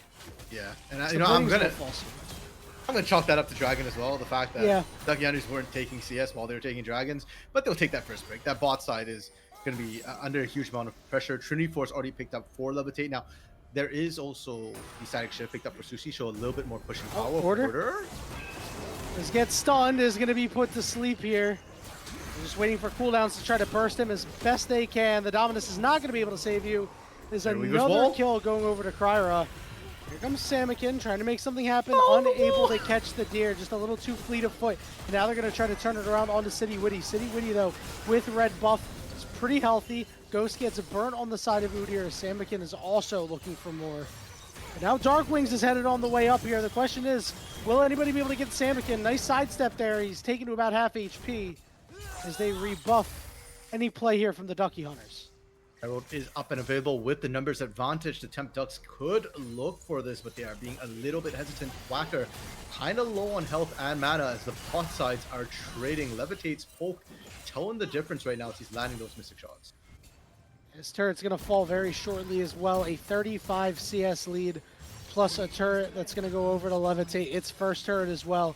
He is incredibly strong at this point in the game, with his Trinity Force already finished. Rift Herald going to go the other way here for the side of the Temp Ducks. Stun landing.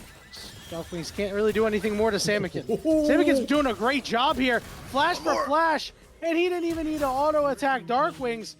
But I saw a flash come out from that Lilia. I think Samikin was going to die to the turret anyway. Yeah, but Kryra wouldn't have gotten any assist credit, and that means less gold overall for the team. And Bro would have kill credit. He said it's for me. Yeah. Sushi slowed, forced to cleanse away here. Make sure he'll take a couple turret shots himself. Okay, so Herald did also go down the way of the Temp Ducks, so that's going to be good for them. Also in Kryra's pocket, there's a lot of potential gold for Kryra to cash in on.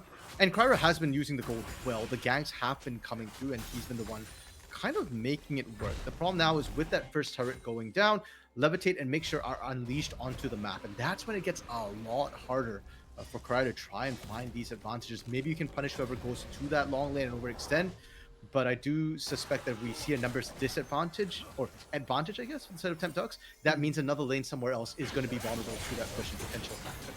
They're going to try to make a play on this Lilia 4-0. Doesn't have a shutdown yet, but now they're going to turn it around on the Mixture. Is forced to flash over the wall. See if anybody else is able to bring up the rear as Samikin's on his way down with his ultimate. Aggressive shift. Levitate is feeling himself right now. They had vision. They knew that Sushi had split off on his own towards that mid lane, and Ezreal Levitate has been just bullying out Sushi all lane long. Moving to mid lane, that's just a change of your background. It's still going to be the same 2v2 bullying. Could be another turret potentially going the way of the Ducky Hunters here. As the Temp Ducks doing what they can to try to defend it and keep it alive.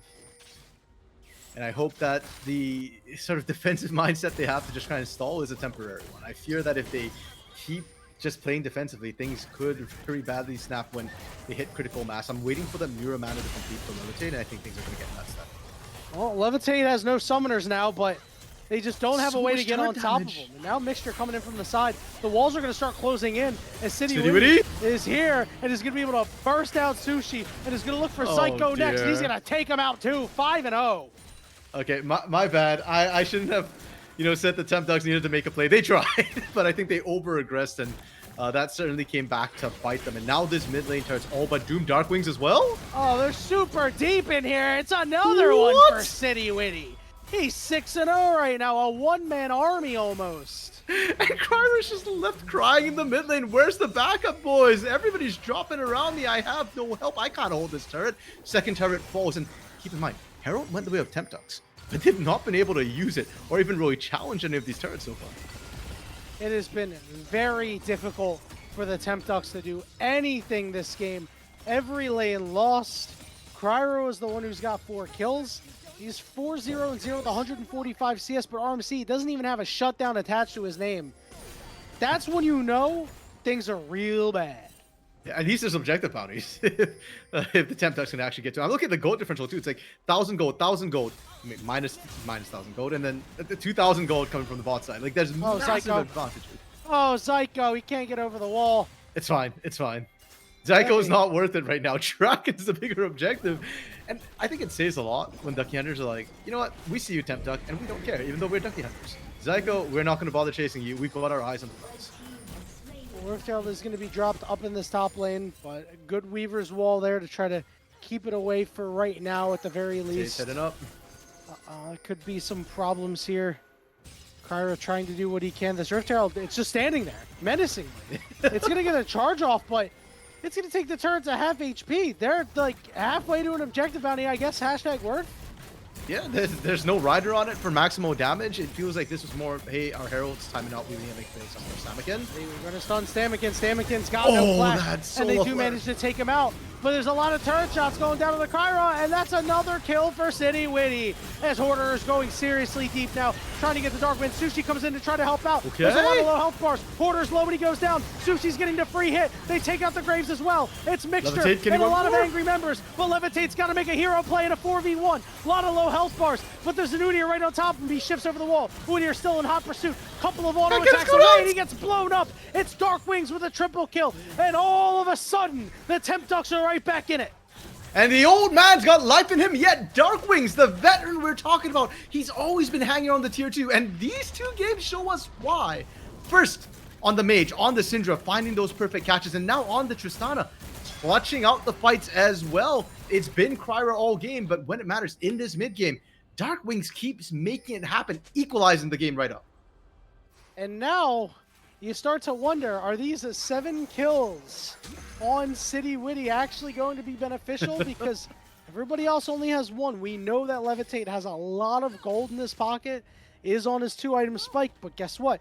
Darkwings just picked up 4 kills in that fight. Now all of a sudden, you're staring down 2 threats on the side of the Temptux. 2 threats which scale well. As well, Yanni. They're not like the Graves. Graves does good damage in the mid game, but really, it's a lot about the early game, the high base damage numbers you have, the lethality that you pop in early. And for City Witty, yeah, the world was your oyster, but I feel like oysters don't really fill you up. And now we're approaching the mid game. You know, Oysters going bad. Yeah, maybe it's been out too long right now. Where's the pause for the toilet issue? All right. So the good news is for the Ducky Hunters, despite the fact they took a rough fight, despite the fact they are up less than 1,000 gold, they are on soul point for a Chemtech soul, which would benefit this Renekton pretty nicely. Darkwings is going to be able to get a turret for himself. Samikin not able to trade back. Right? Uh-oh. City Witty, though, he's running they're right on the now. hunt. Oh, they're going to get this guy. The question is, will kill number 8 go over to City Witty? It will. The fade away ultimate, 8-1. Listen, he has firmly put the game on his shoulders, but they lost 2 turrets and got 1 kill in exchange. RMC, that ain't equitable. The numbers don't lie. Not at all. And because of that, the gold has pretty much caught up. That entire gold lead has been completely nullified by and large. And for Darkwings, here's the annoying thing about Tristana. She doesn't need to necessarily be at the team fight to be a menace. Her split push threat is probably going to be the highest this game in terms of what she's able to achieve.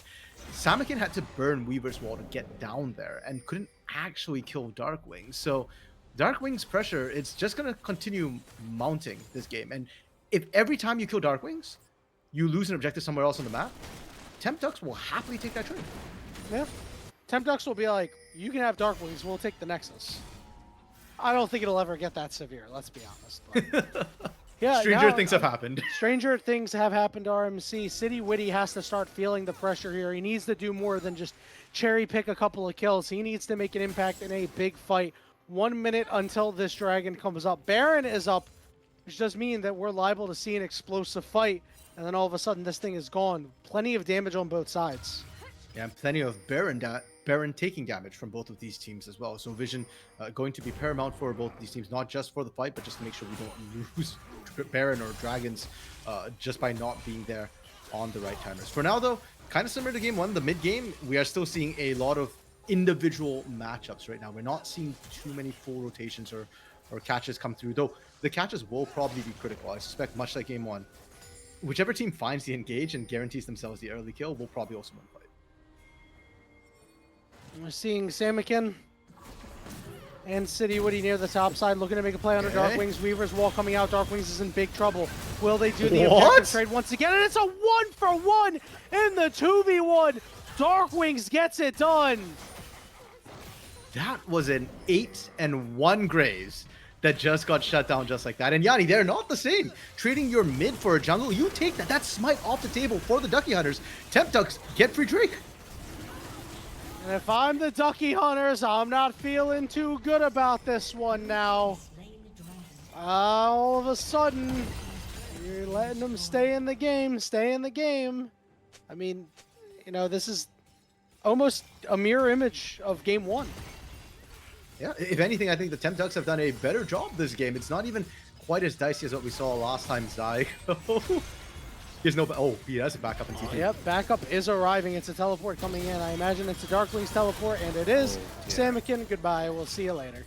And that should lead right into a Baron, or at least full control over the Baron pit and a Quacker's teleporting mid. Should be a Baron. Yep, they're calling for it, and I respect that right now. Hoarder needs to get over here. He has TP, but they need Hoarder and Mixture to actually front line to let City Witty look at this Baron pit.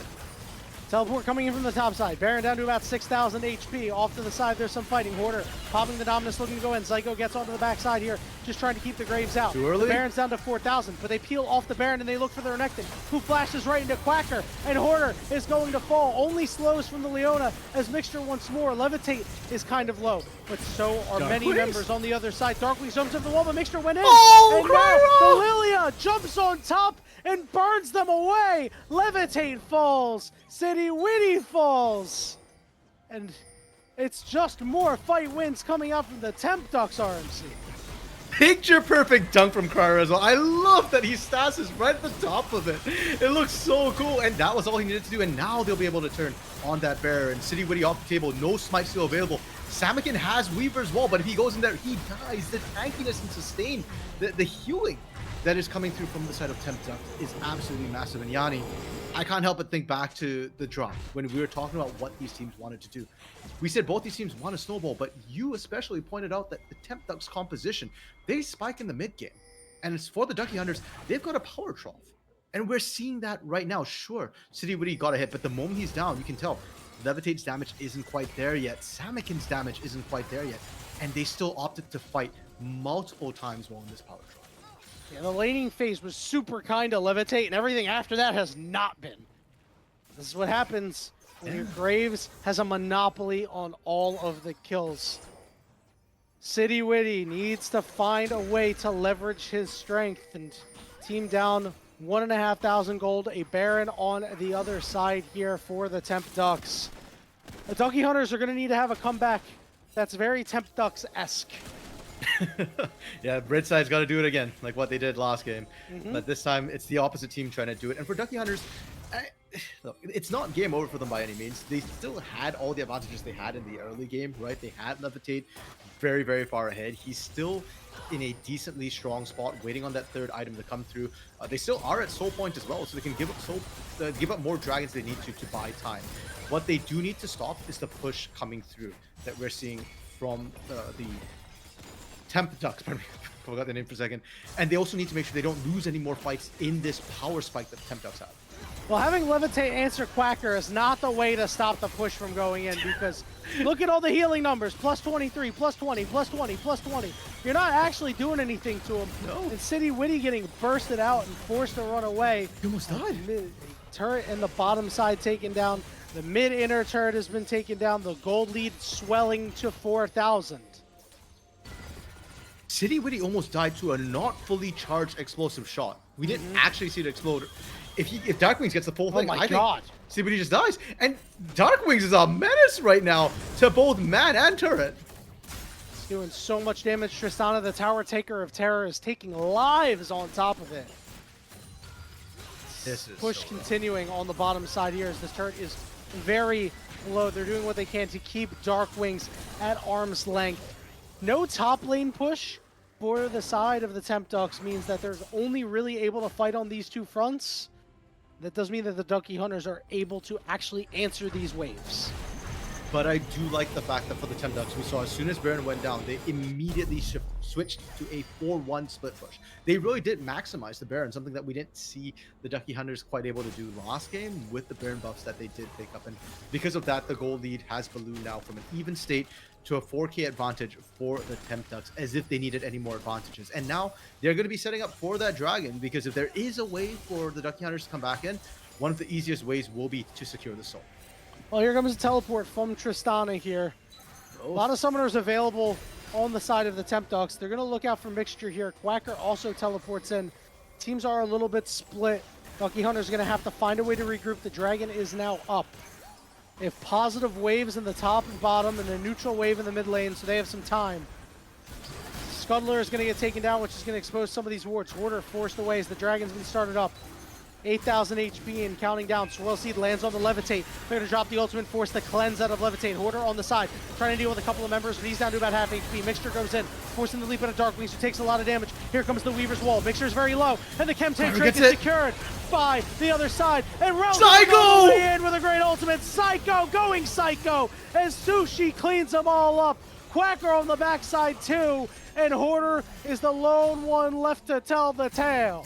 And it looked a little bit dangerous. Quacker and Zyko stepping up, but their health bars throughout the entire setup for that was still really healthy. I really appreciate the way Quacker and Zyko just denied vision, threatened from the side. And for Ducky Hunters, you could almost feel the psychological pressure they were under throughout all of that. The fact that, hey, we're losing all vision. Quacker's not taking damage. They're looking for the flank, and at the critical moment, Zyko over the wall with the 3-man Magnet Storm. It was all the nightmares and fears of Ducky Hunters coming true. Yeah, that is the one that caps off the fight. That is the exclamation point that the Temp Ducks have said to the Ducky Hunters. We are not letting this game go. 7,000 gold lead. Still no inhibitors down though, which does mean the Ducky Hunters are always liable to find a way to turn it around, but RMC, I think they've been thoroughly outscaled. Yeah, it's going to be tough. Open inhibitor in the mid lane does mean that the Temp Ducks can just kind of walk into that situation. Make sure getting caught. Yeah, he doesn't take a whole lot of damage. Okay. The teleport is going to come in from the direct, and they're going to try to turn it around. They're going to get engaged on the Psycho. Psycho is stuck, and he can't go anywhere. Sushi off to the side, split by the Weaver's Wall. Flash, and Hoarder stuns the blue buff.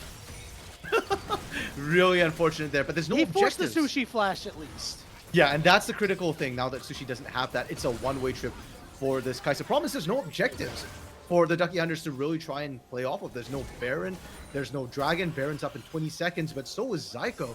And I'm not confident that they can take it that quickly. The threat of Quacker and of Kryra in these sort of choke points around the Baron pit is just too massive. But you can see Ducky Hunters don't want to give it up. They are sitting here trying to ambush anybody walking in there. Trying to utilize their vision to make the Temp Ducks walk into them. Levitate trying to clear out that wave as much as they can. The Baron has been spawned, and it looks like the Ducky Hunters are going to push for the Baron. Zyko is on his way, just getting into his team's jungle. Swirl Seed going down, not landing on anybody, off to the side. Mixture trying to do what he can to keep this Lily away. He's got a flash over the wall and into the Baron pit as he's burning low. Hoarder forced away as well. Quacker is here. Zyko has finally regrouped with the team. And it's Levitate and Samakin on good health bars, but Zyko gets it from the side. Another good angle, and this time it's on the carries, and they're falling. Samakin's got to run, but he doesn't have many places to run. They kill the Lilia off to the side. Samakin trying to keep Quacker away. Sushi trying to chase him down. Zyko and Darkwings are not able to push the pace anymore. Samakin has Weaver's Wall up and available. Can he get out? Sushi not able to knock him out. Samakin's home free. On the drive-by, he took a little bit of damage. but he managed to stay upright, and this game still not over yet as the Ducky Hunters will get their reset. It's funny too, because the Ducky Hunters still have a bit of advantage. Cryo went down later, and Cryo was the jungler who went down. So the Ducky Hunters can still look to reset around this Baron, be the first team there to really threaten. And for Temp Ducks, they're not going to want to stay in there without a jungler to beat as well. They're going to go and try and find Vision if they can. Make sure. Oh, they're going to try and make this play again. I feel like I'm watching a replay, RMC. Yeah. Oddly similar to the last time, but no teleports available. Ezreal ultimate is only going to land on the Quacker, but here come the stuns. Darkwings is free hitting right now. Is able to take out the Renekton. Top laners traded out. That means both teams have to default to their supports as their primary tank and make sure already taking the bigger burst of damage early means it's a bit riskier for him. Zyko's the one who gets caught. Psycho does get stunned, but he was able to hop out of there, levitate over the wall, gets blown up by Darkwings, and he's hopping over. He's looking for more. A double kill for Darkwings. He's going to look to make that one a triple, but it's stolen away by the Lilia, and that should wrap it up, RMC. Are we sure Tristana got nerfed? Because Darkwings, my goodness, what? I am speechless at what he did to Levitate. I didn't even see it happen. Yeah, Levitate didn't see that one coming either. They're on the inhibitor. The death timers are far too long. Hoarder up in 10 seconds, but he's not going to have any turrets left to defend at this point. Zyko's just popping his ultimate for fun. This time around, the Temp Ducks, while behind early, got a lead in the mid game and did not let that one go. They have won the second game of this 3-block.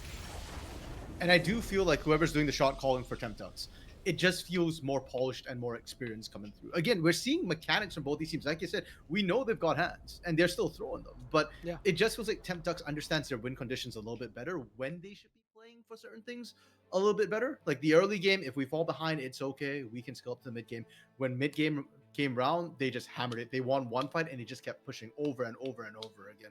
A very different post game from game one's post game. I like that you mentioned the shot calling because we talked about the experience. Darkwings, Zyko, and Quacker all have many, many years of competitive experience. And it really shows there that these guys are never out of a game when they're behind, and when they're ahead can continue to push and bulldog their way through and not let go. As you tell you, the damage graph, you mentioned it. Quacker did a surprisingly high amount of damage. Just felt like he was fighting a lot. But Darkwings, on the other hand, was just absolutely tearing it up.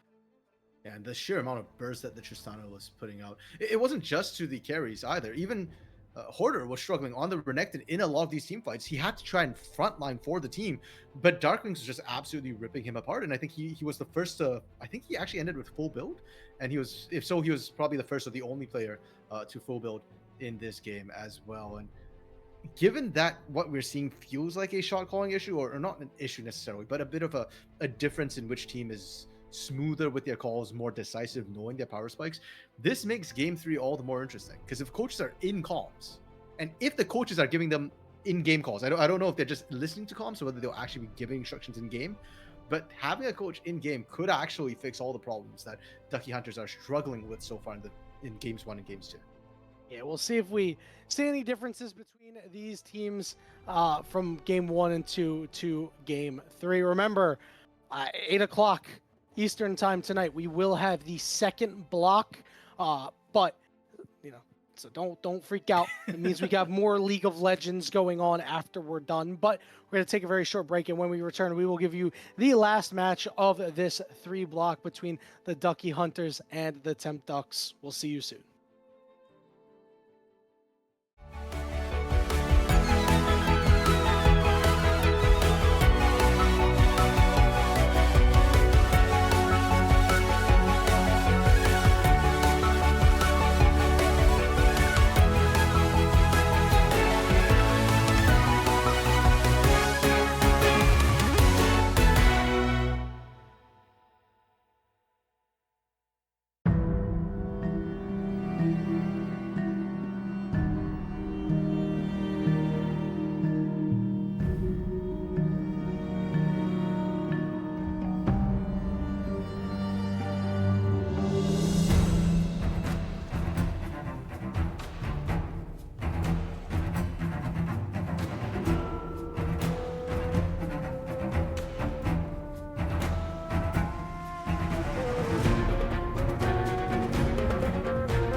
Welcome back, everybody, to Sido's 2024 Path to Pro Combine. The first day of it, the first block. What a way to kick it off, man. It's 10 great players going head to head, with the Temp Ducks getting the better of the Ducky Hunters in both games. But the Ducky Hunters certainly were in it in both games. And this time around, from what I know, the coaches are going to be the ones handling the drafts. That'll be Think Card for the Ducky Hunters and Parth for the Temp Ducks. So far, though, no changes to the bans. It does look like Ducky Hunters is on the blue side and Temp Ducks is back onto the red side. And Yanni, Temp Ducks have done a fantastic job so far. I'm going to be honest, I think drafting-wise, it has not been draft issues coming through from either team. It has been just execution within the game. And the Temp Ducks have just looked better. Yeah, it's just been the late game, really, is where they play really, really well. The Ducky Hunters play the early game super well, and Temp Ducks just better in the late game. And, you know, that's kind of like feels like a player thing, right? You know, games used to go longer many years ago. So the years of experience on the Temp Ducks, they're like, yeah, we know how to play a late game. Meanwhile, the Ducky Hunters, who don't have as many years of experience, right? They're like, what's a late game? 8 games when we have a lead and we just close out, right? But what happens when we don't? I don't know, guys. What do you mean what happens if we don't? Yeah, like what? Never heard of that before. We're not behind, so we must be winning. Here's another change up we do see coming through, though. The Ducky Hunters with a Zach band. That one's a twist. Yeah, just a little bit of a twist on it. You know, Udyr in the first one, Ash in the second one, Zach in this one. It does mean that Ash will be available. This makes sense for a ban on the blue side, so you can keep that Ash open. And, you know, you're not really super afraid of the Udyr, I don't think, after that game. It did a lot of damage, sure, but it didn't win the lane, and I don't think was too overwhelming. Fair enough. Yeah, Hoarder with the Renekton, at least in the 1v1, getting that first blood solo, I think does boost his confidence a lot. But Yanni, it's not going to be the Ashe that was left open. First pick Orianna being taken by Samakin. Look, if Darkwings picked it, I get it. He used to be famous for his Orianna, but Samakin with the blind B1 Ori. Wow. Yeah, it's definitely going to look for a Nocturne Orianna angle here. We'll see what the option is for the side of the Temp Ducks. This is a good first pick, and yeah, as you said, it's definitely a little bit different. I like the Sylas pick up here preemptively to say, okay, if you want to pick more team fight ultimates, you're going to have to pick them into a Sylas. Yeah, and I love it too. This is an old school matchup the Darkwings used to play. This was his answer to Orianna in the past, and evidently he still feels confident and comfortable enough with it that he's just saying, hey, we'll slam it. And like you said, Yanni, this Sylas is a very interesting pick because the earlier you pick him, the more restrictive he is as well. Ducky Hunters need ultimates, or I guess you don't need to. I was thinking you want the Nocturne. But generally speaking, Orianna combos well with other champions with strong AoE ultimates. And now if you pick them, it's dangerous. The Sejuani as well already tells me that Temp Ducks are more than happy to go head on with team fights. Yeah, it is time for tank junglers. Maybe, all right, maybe Viego does not exactly fit that bill. But you get what I'm saying. That makes more sense. You get what I'm saying here, RMC. Well, we'll see what it is. You know, they've cycled around multiple different champions. We have no idea what they'll actually pick. You gotta pair something up that's either good with Orianna or good at getting away from the champions on the other side. Xayah and Rakan. Though, you know, the Rakan pick, you almost have to do it because you have the Xayah, and you just have to concede that ultimate over to the Sylas. Yeah, there's really no reason not to. I mean, Rakan's engage is really, really strong. It's not like Leona is that much better or Nautilus is. I mean, maybe you want the Rel for a bit more defensive, or Braum. Those are the only two other angles I really consider over the Rakan. But going back to the Orianna a little bit, Yanni, picking the bot lane is fine. You don't need the immediate synergy, though Rakan's a great ball delivery system. There's a lot of jungle pairings you can still go with. It doesn't have to be the Nocturne. Any engage champion would do as well. And speaking of engage, not primary, but Jax is pretty good at getting in there into the midst of the fight. Yep. And he's also a great blind pick, right? Before, back in the day, people were like, oh, you can only counter with Jax. No, not so anymore. You can pick him into pretty much anything, you know that he'll be able to be useful later on. The lane could be a little bit rough, but as long as you CS well, back on certain timings, you don't get wrecked and have to TP and then get wrecked again and then you have to take the long walk back to the lane, you should be in good shape. Yeah, and now this does mean that for Ducky Hunters, they are looking for their top side of the map, jungle and top lane. Temp Ducks looking for their bot lane, barring something strange like a Sejuani or Sylas support, which has happened in the past. And I like that because Sushi's got a very big champion Ocean. This guy's willing to play mages in the bot lane, Ziggs, Bran. You can see that he's drawn a Cogmaw ban, something that's not very meta right now. And that does leave open all the meta picks. The Ashe, for example, that we were talking about, wasn't picked at all in the first ban phase, or first pick phase, pardon me. That's open for Sushi if you want something just super safe and super meta. Yeah, and it's going to be hard for the Ducky Hunters to pick it because then you're also giving it over to Sylas, right? That's an ultimate you wouldn't really want They to already give. have their AD carry. Yeah, exactly, right? Like there's just nothing you can really do, right? So you're giving it over on the other side. It's just 80 carries notwithstanding. I do like these bans on the Kog'Maw and on the Caitlyn, very creative. Kog'Maw's like on the outskirts of the meta, it feels like. If you can pair him up with a Lulu, like it's really, really good. This is a team that could really benefit from that sort of thing since you don't need that engage. So I think these are pretty solid bans. You'll just decide to go for any potentially secondary engage. Also a little bit of burst damage if they want to go with the Spheres. Yeah, lock it in. It's great team fight utility as well. The Chains of Corruption, not as long range as Ashe because that's global, but still fairly long range, safe Long enough. engage. Yeah, exactly. And with AoE to boot as well. The moment the Orianna came through, you knew that the side of Ducky Hunters were going to look for some sort of team fighting. And you, with everything that we're seeing come through from Temp Ducks, they are screaming team fight. It's so risky. Okay, Ducky Hunters, they've got the amplifier. I like the Vlad. I don't know if I like a Viego. Whoa. I wasn't expecting these lock-ins. Wow. Okay. RMC, I don't know, man. I like that they're doing something wacky, throwing the Vladimir in here. I don't think Viego Orianna pairs together very well. They're good ultimates, right? That Sylas can't really take advantage of. So we all know that if Sylas takes Viego ultimate and starts killing people, the game breaks. It doesn't actually, but like weird things start going weird. The Renata Glask to really tie the room together for this composition on the side of the Temp Ducks. I love it. I think it's great. I think it's really, really good. And I think it's a better team composition from top to bottom. You don't need any more engage on the side of Temp Ducks. Having some sort of disruption to break out the combos from Ducky Hunters or to create time. Because the composition with the Sylas, with the Jax, with the Varus, they're more than happy to sustain damage. You can pump out sustain damage while having a healthy dose of upfront burst, whereas Ducky Hunters is all burst oriented. If you break that combo up, if the Hemo Plate does not amplify absolutely everything coming across, the team fights are a little bit rough for you. So Ducky Hunters, it's a nice and easy wombo combo. The simplicity of execution is not very high. But it's not going to be easy to execute. It's actually very, very narrow in terms of trying to layer everything. You've got to catch all the right people. If you don't find at least 2 out of 3 of the carries, you're probably going to get overrun by the sustained damage. Yeah, and this Vladimir can just run over to the game later on if he's given room to operate, right? If Vladimir Jax are 2 ships passing in the night, well, guess what? Vladimir in the mid game is going to have a really big impact, getting that damage amplification down and doing a ton of damage in against this team that wants to team fight, right? Who wants to be kind of in close quarters. Well, Vladimir will be able to absolutely run over you and dispense a ton of damage. RMC, do you have the same opinions as me when it comes to these compositions? Do you think this is just a comp diff and Team B is going to take the win?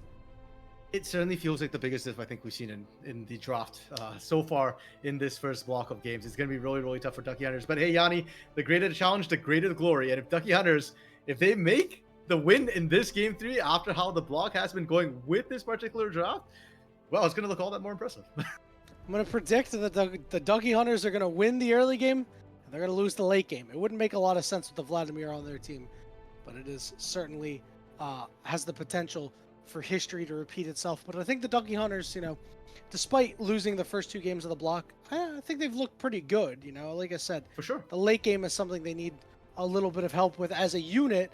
But, this is also what happens when you just throw 5 players together sometimes. There's always something that's not going to work right. Yeah, and considering that we saw Dark Wings often turn games almost single-handedly or be the critical thing to turn things around, there are champions on the side of Ducky Hunters like the Orianna for Samakin, land a critical 5-man shockwave. You could just win a game off of that. Hoarder on the Vladimir as well will be a big change up from what we saw in the first 2 games. Right? He played a marksman, he's played a traditional bruiser, now he's playing a mage. Even if he doesn't necessarily win any of the games, just showing the champion ocean that he has in his versatility, as long as he can execute all these champions to a higher level, that's a really good start individually as a player. He has played one game of Vladimir that is at least listed on the LoL fandom wiki in his career. I don't even know what year it was. I'm going to try to pull that Okay. up here. So let me tell you, I was not prepared for the Vladimir pick. And You know what? If it's not this year, that's actually a good sign, because this year we saw a lot of the W Max, the Sanguine it Pool was Max this Vladimir. year. Oh, okay. Yeah, it's been It changed a lot. was The in Sanguine the Pool it was Max in is the not as summer good. qualifiers. Okay, yeah, it was the busted Sanguine Pool. Yeah, hey, listen, he went 11, 2, and 6. Because You know, you're they, unkillable pretty much with that. Your yeah, laning phase yeah, was disgusting. yeah. It was good. You know, it's good. And again, it should be a laning phase that is safe against the Jacks. You really shouldn't be in too much threat there. And even to get ganked, right? You know, if they don't layer their CC properly, they don't hold the counter strike or the glacial charge or anything like that, then he's able to just slide out without an issue. Yeah, to be fair though, with Vladimir, a lot of his dodging the sort of skill shots of the ultimates, the CC is tied to his Sanguine Pool. If you land anything before it, you can very easily change it. I mean, the Arctic Assault is a 1+ second knockup. The Glacial Prison is also a very long. Like, it's very easy to layer the CC to come through. And Vladimir's actually not that tanky. He's a sustained tank. He needs to actually pump out the damage and heal back up. If you can't move the entire time due to CC, you're really squishy.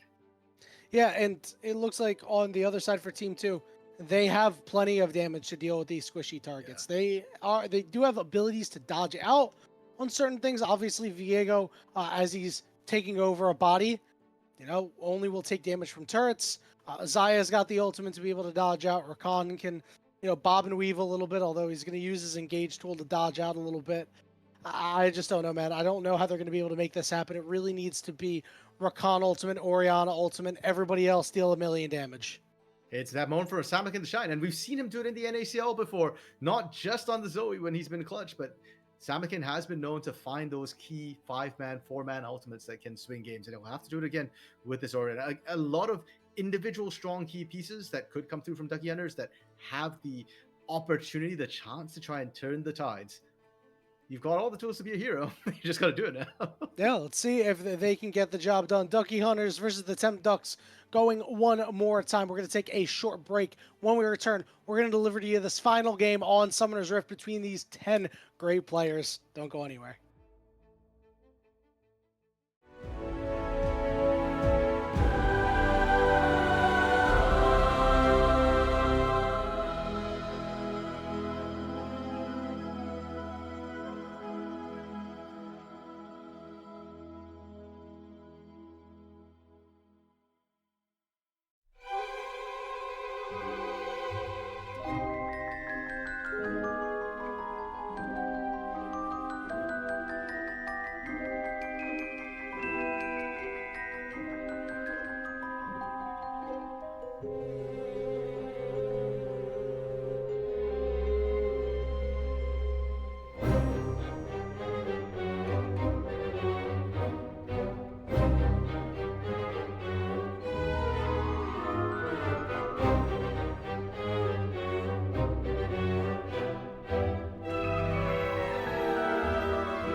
And welcome back, everybody, to the last game of the first 3 block of Saito's Path2Pro Combine.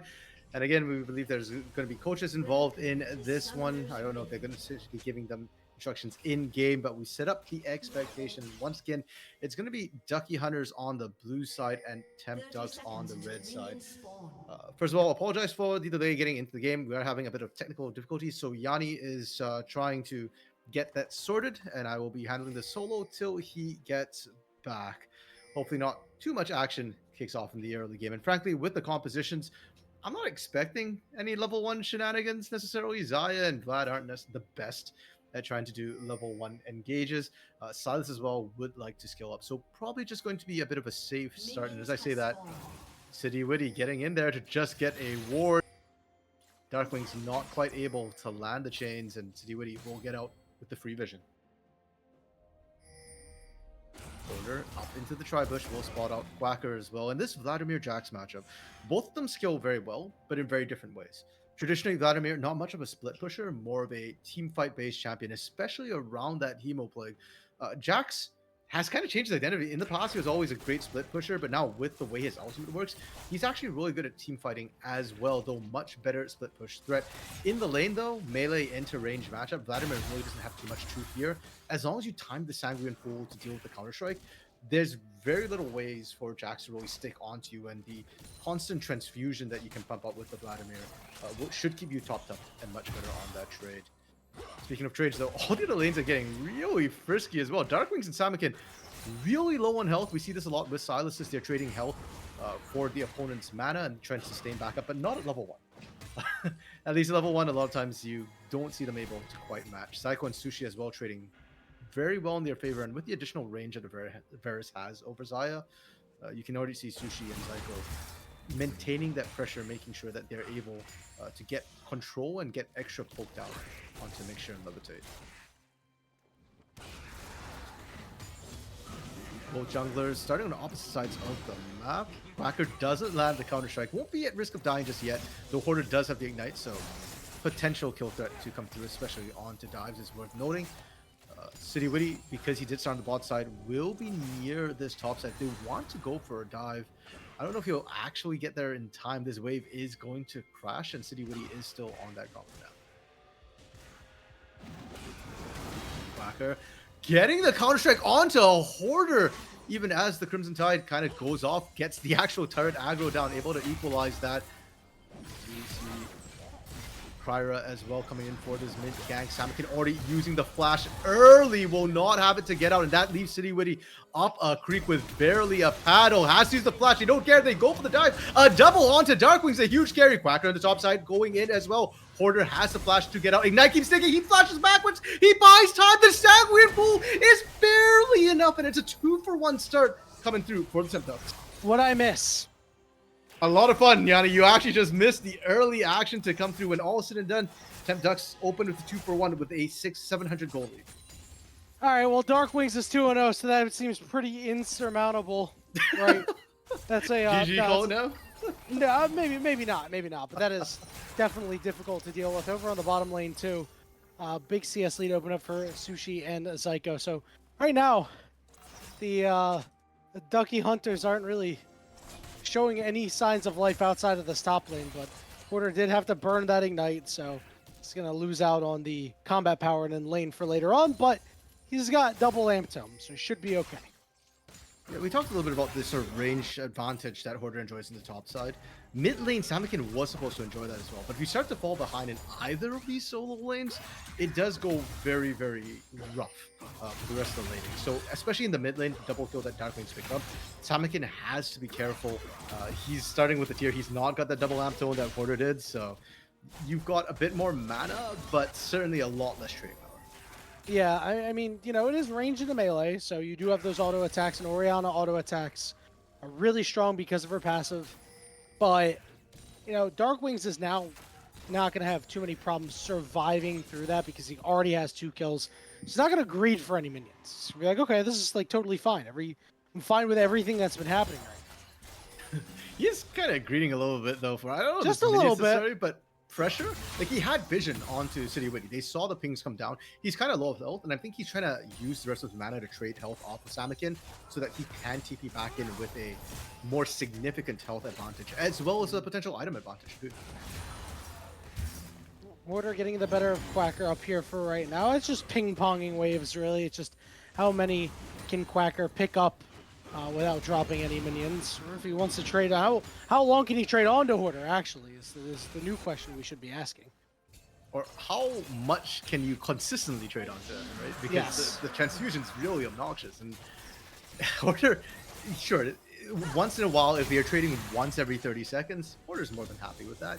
He's going to be able to sustain through. Kryra just kind of wandering and chilling through the mid lane right now. Has full control thanks to the Guardians. There we go. The Hemo Plague is down. Quacker's going to take a lot of damage here. Hoarder going to heal up a little bit, but Quacker's level 6 now. He's going to pop the Grandmaster's Might. Question is, does he have enough mana to be able to finish out the kill? One more auto attack will get the job done. Quacker taking him on in the 1v1. I didn't see the Sanguine Pool. Maybe it was used on the Hemo Plague initially, but it certainly wasn't used. Okay, there we go. Yeah, it wasn't used defensively, and Hoarder not quite calculating the all-in properly. Probably should have saved it defensively, and Quacker able to answer back into what should have been a rough lane. Melee into range, down a kill as well. That looked like it had all the hallmarks of Hoarder taking over. Instead, Quacker gets one back, and things have to be looking pretty grim for the Ducky Hunters. Darkwing's coming in an angle from the side, steals the Ori ultimate. That's a melee shockwave there, and he's just doing so much to Samick, and he blows him up. Hey, Yanni, remember I said it gets rough if the melee side gets ahead? Yep. Well, guess what? The melee side got ahead. Yeah, and now Darkwing's getting an early lead, getting priority on a Sylas in the early game. That shouldn't be happening.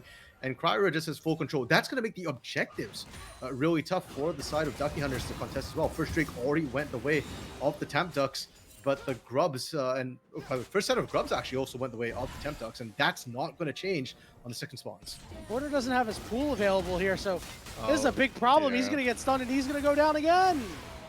I love that Kryra actually gave that over to Quacker. We talked so much about how City Witty and Kryra are both such great carry junglers, and they have been more than happy to pick up the kills. Last game especially, both of them were racking it up. I think Kryra was like 4-0 at one point, and then of course City Witty had his like 10 kills to death game to boot. But this game, Kryra's more than happy to donate kills over. And the handshake went on to levitate there. As we're seeing Darkwings move down, and now he could be caught between Samikin and his jungler City Witty. He's just, they don't do any damage to this man. Who's catching who? Kryra's here. Kryra's got his ultimate, but he whiffs onto Samikin. Samikin two-man shockwave lands, but guess what? There's more red bars than blue bars. Mixture able to slide out of there, levitate on the backside. It's a fight on two different fronts. Mixture's the one who gets stunned, and the abscond abduct lands flush. Mixter goes down. Samikin's going to be the next target. He's forced to flash away, but in hot pursuit is the rest of the squad, and Sushi claims the kill. Brother Samikin, I'm calling you that now because I recognize a caster minion when I see one. 0-3-0 right now with just its gear. It's so rough for him. He literally isn't doing damage. He's just auto-attacking for the bulk of it right now. He's got a Duran's ring, Yanni.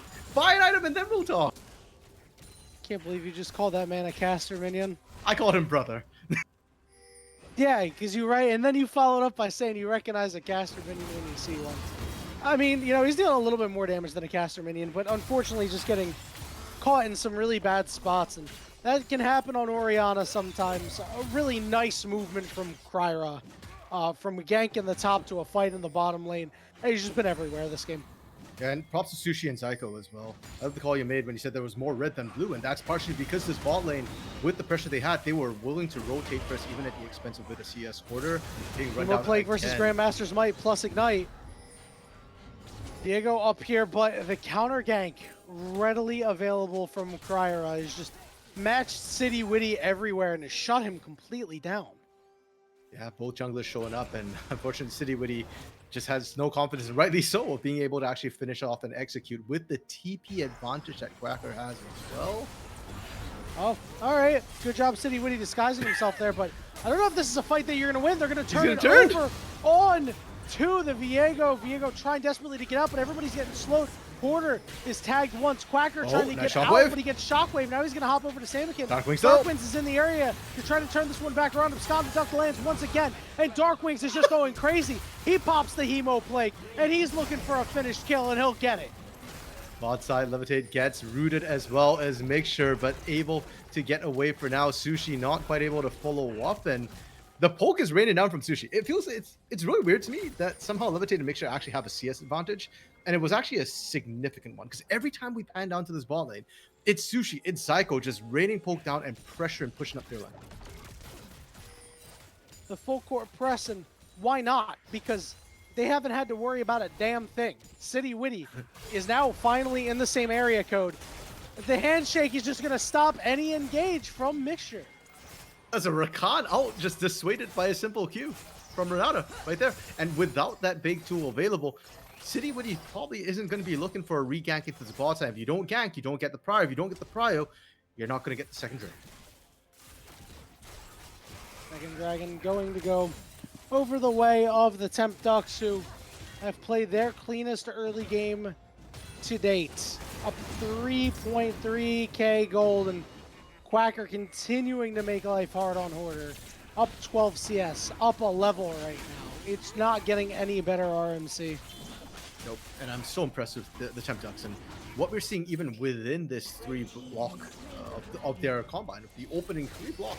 Game 1, they had to pull out a huge reverse to win. Game 2, they managed to find their lead, and Game 3, they are taking over right from the get-go.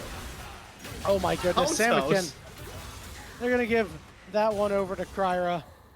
0-5-1. This has been a tough performance. They've sent him to the scrapyard multiple times. I don't think Samakin's feet even touched the ground on that particular play. No, he was just put him in the bounce house, right? Like, this is exactly what's happening. They did not start. It's like when you knock somebody over on the trampoline and there's 2 other people on the trampoline with you and they just keep jumping up and down so you can't get back up. Yeah, they literally can't find their feet, and it's not even Samakin's fault that he can't get back into the game. As the Orianna, there's only so much you can do. We talked about the fact that with the tier, he had no combat items.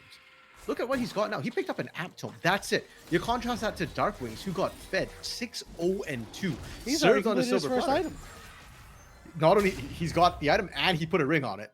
Darksteel at a fully 10 stack. I want to see him buy a Medjai's this game the rate he's going. Oh, Psycho going to get engaged on here. They need to get this kill. Double Charm coming out. Psycho trying to get away. Does have the ultimate available. He flashes away and gets him to go berserk.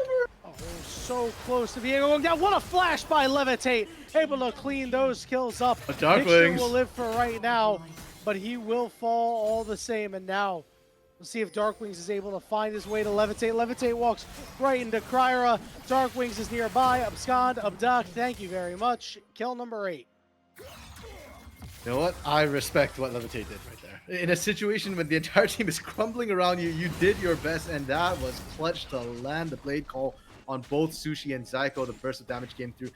Zyko, I thought it was done when Zyko got the hostile takeover.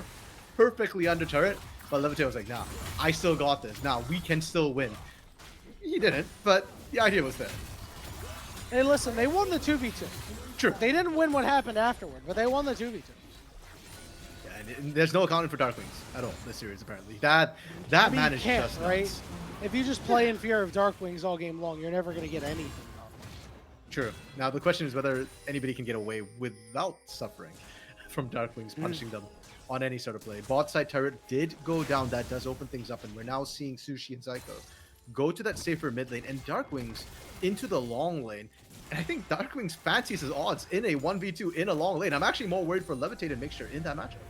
I am too, but it looks like they're going to swap the bot and the mid lane, so Samakin is going to once again have to deal with the menace known as Darkwings. Meanwhile, on the top side, Quacker and Hoarder still having a good time. I think Quacker might be having a better time, but it remains to be seen. Depends really on how the game turns out, to be honest, RMC. Yeah, and to be fair, again, the fact that Quacker is even in the top side, it's being overshadowed. It's actually very, very impressive. It's overshadowed by the fact that Darkwings is 8-0-2. But in any other situation, into an Ignite Vladimir, that would be the main focus. That, hey, this Jax is winning up this matchup. He's going to hit his power spike. He's going to be an absolute menace. And we've seen Quacker dominate the 1v1. Now with the Herald being the object of contest, I kind of want to see Quacker in a team fight, but the Ducky Hunters, and probably rightfully so, are not wanting the contest. No, I really don't think you can. It's just, there's nothing that they can really do. Darkwing's going to pick up the Xayah ultimate, you know, help him out in the 1v1 a little bit. Rift Herald will go over to the side of the Temp Ducks. They've opened a 5,000 gold lead, and they're looking to make Mixture's life very difficult, but he's able to find a way out somehow. That small gap in the CC layering that we were talking about, and if Mixture can get out, Hoarder might potentially also be able to get out later in the fights. Mixture lives though, but nothing cost from the Temp Ducks. All their abilities are still up and available, and they'll go right back to the push that they've been putting down all game long. All right, RMC, the Ducky Hunters, they need to find a way to reverse all this pressure. They haven't tried to make a play on Quacker in quite some time. Mixture is heading his way up, but Quacker quickly realizing it's time for me to get out of there. And City Witty, nothing he can do to bail at this bottom side. I don't think City Witty spotted out Psycho or Crier either. So if they want to dive, I mean, they got to wait for the next wave, but also Ducky Hunters probably won't have any knowledge it's coming. No, they'll just get smacked in the mouth, and they'll wonder what happened as they stand there dazed. As this jungle is no longer your own, City Witty, you'll have to go find some camps somewhere else. Yeah, this mid lane also becomes a little bit dicey from Levitate, pardon me, to try and sit into. With Mixture roaming out, do the Temp Ducks know? All right, Hoarder and Quacker, 1v1, but not for too much longer. City Witty is on the way. Quacker just doing so much right now, forces the flash out of Hoarder. Quacker flashes away, Mixture is here, and they will be able to take him out, but Rift Herald getting expended in the middle lane. One turret down, 2 turrets are gonna go down because everybody is here. And we're gonna see a 3rd Rift Herald charge come in here. Oh my goodness. Let's say, oh, he's gonna take it to bottom lane. I like it. That's maximizing. He missed it. He couldn't quite get the angle, unfortunately. And now it's just gonna die to the turret. You know what? It's because he's Spider-Man. If that was Batman, he lands it. But Spider-Man, he swings. Yeah, he swung honestly, around he just he swung a little. Yeah. Batman swings straight. Spider-Man swings on like an angle sometimes. So I understand what you're saying there. Hoarder managed to get a turret up in the top side, solo for himself, objective bounty for his team. It's not good, RMC, but it's not out of range here as the objective bounties are falling off soon. And it is soul point for the side of the Temp Dogs, but this is a Cloud Soul. I'm trying to think through the ramifications of what a Cloud Soul would mean. I mean, just looking at the drafts, it shouldn't normally be a huge deal. But with Quacker and Darkwings being as strong as they are, with heck, even Sushi being as big a threat as he might be, it does speed up the game a lot. And when you're far behind, getting caught out by faster rotations could spell doom. And Temp Ducks have shown us that they are very good at playing the macro when they're ahead. Giving them more speed just makes it that much easier. Oh, good ultimate lands right onto City Witty as Cryo is trying to stick on top of him and wait for the rest of the team to get here. Mixture has no way to find a way out. The charm did go on to Darkwings, but now it's Darkwings' time to try to charm some people. Unable to get that much closer, he will manage to catch the Vladimir out. Hoarder is dead. Darkwings has kill number 9. Levitate, the cleanse of the slow, trying to get to his base game, trying to dodge everything. Drops his ultimate down, but they're still on top of him. He manages to lose 2. Levitate getting flashed on under the turret. Darkwings is going stupid right now, but a little too stupid. And now it's time. Viego's the shockwave! Over. The shockwave lands, but they're starting to hit each other. But now Viego's going for more. It's a double kill for City Witty. City Witty still in hot pursuit. He needs that triple. They know they need some more. The blast plant isn't enough to get them out of there. He will finally pull off, but a couple of kills in the back pocket and a brief respite for the Ducky Hunters. And we take that just when the Ducky Hunters needed a hero the most. Samakin lands the critical shockwave, but granted, that also came off Darkwings going to Deep City Witty. Oh, he missed! Once more. Is he gonna get him? Yeah. Okay, he got him. All right, I just wanted to make sure. Yeah, this is his first death. Oh, the greed out of Kryra. A lot of greed, I think, as a whole from Temp Ducks. Kryra, Darkwings, heck, even arguably Quacker. Well, Quacker died way before the fight started. And by the way, while all that action was happening in that chaos, Quacker did actually get the inhibitor turret in the bot lane free 20 minutes.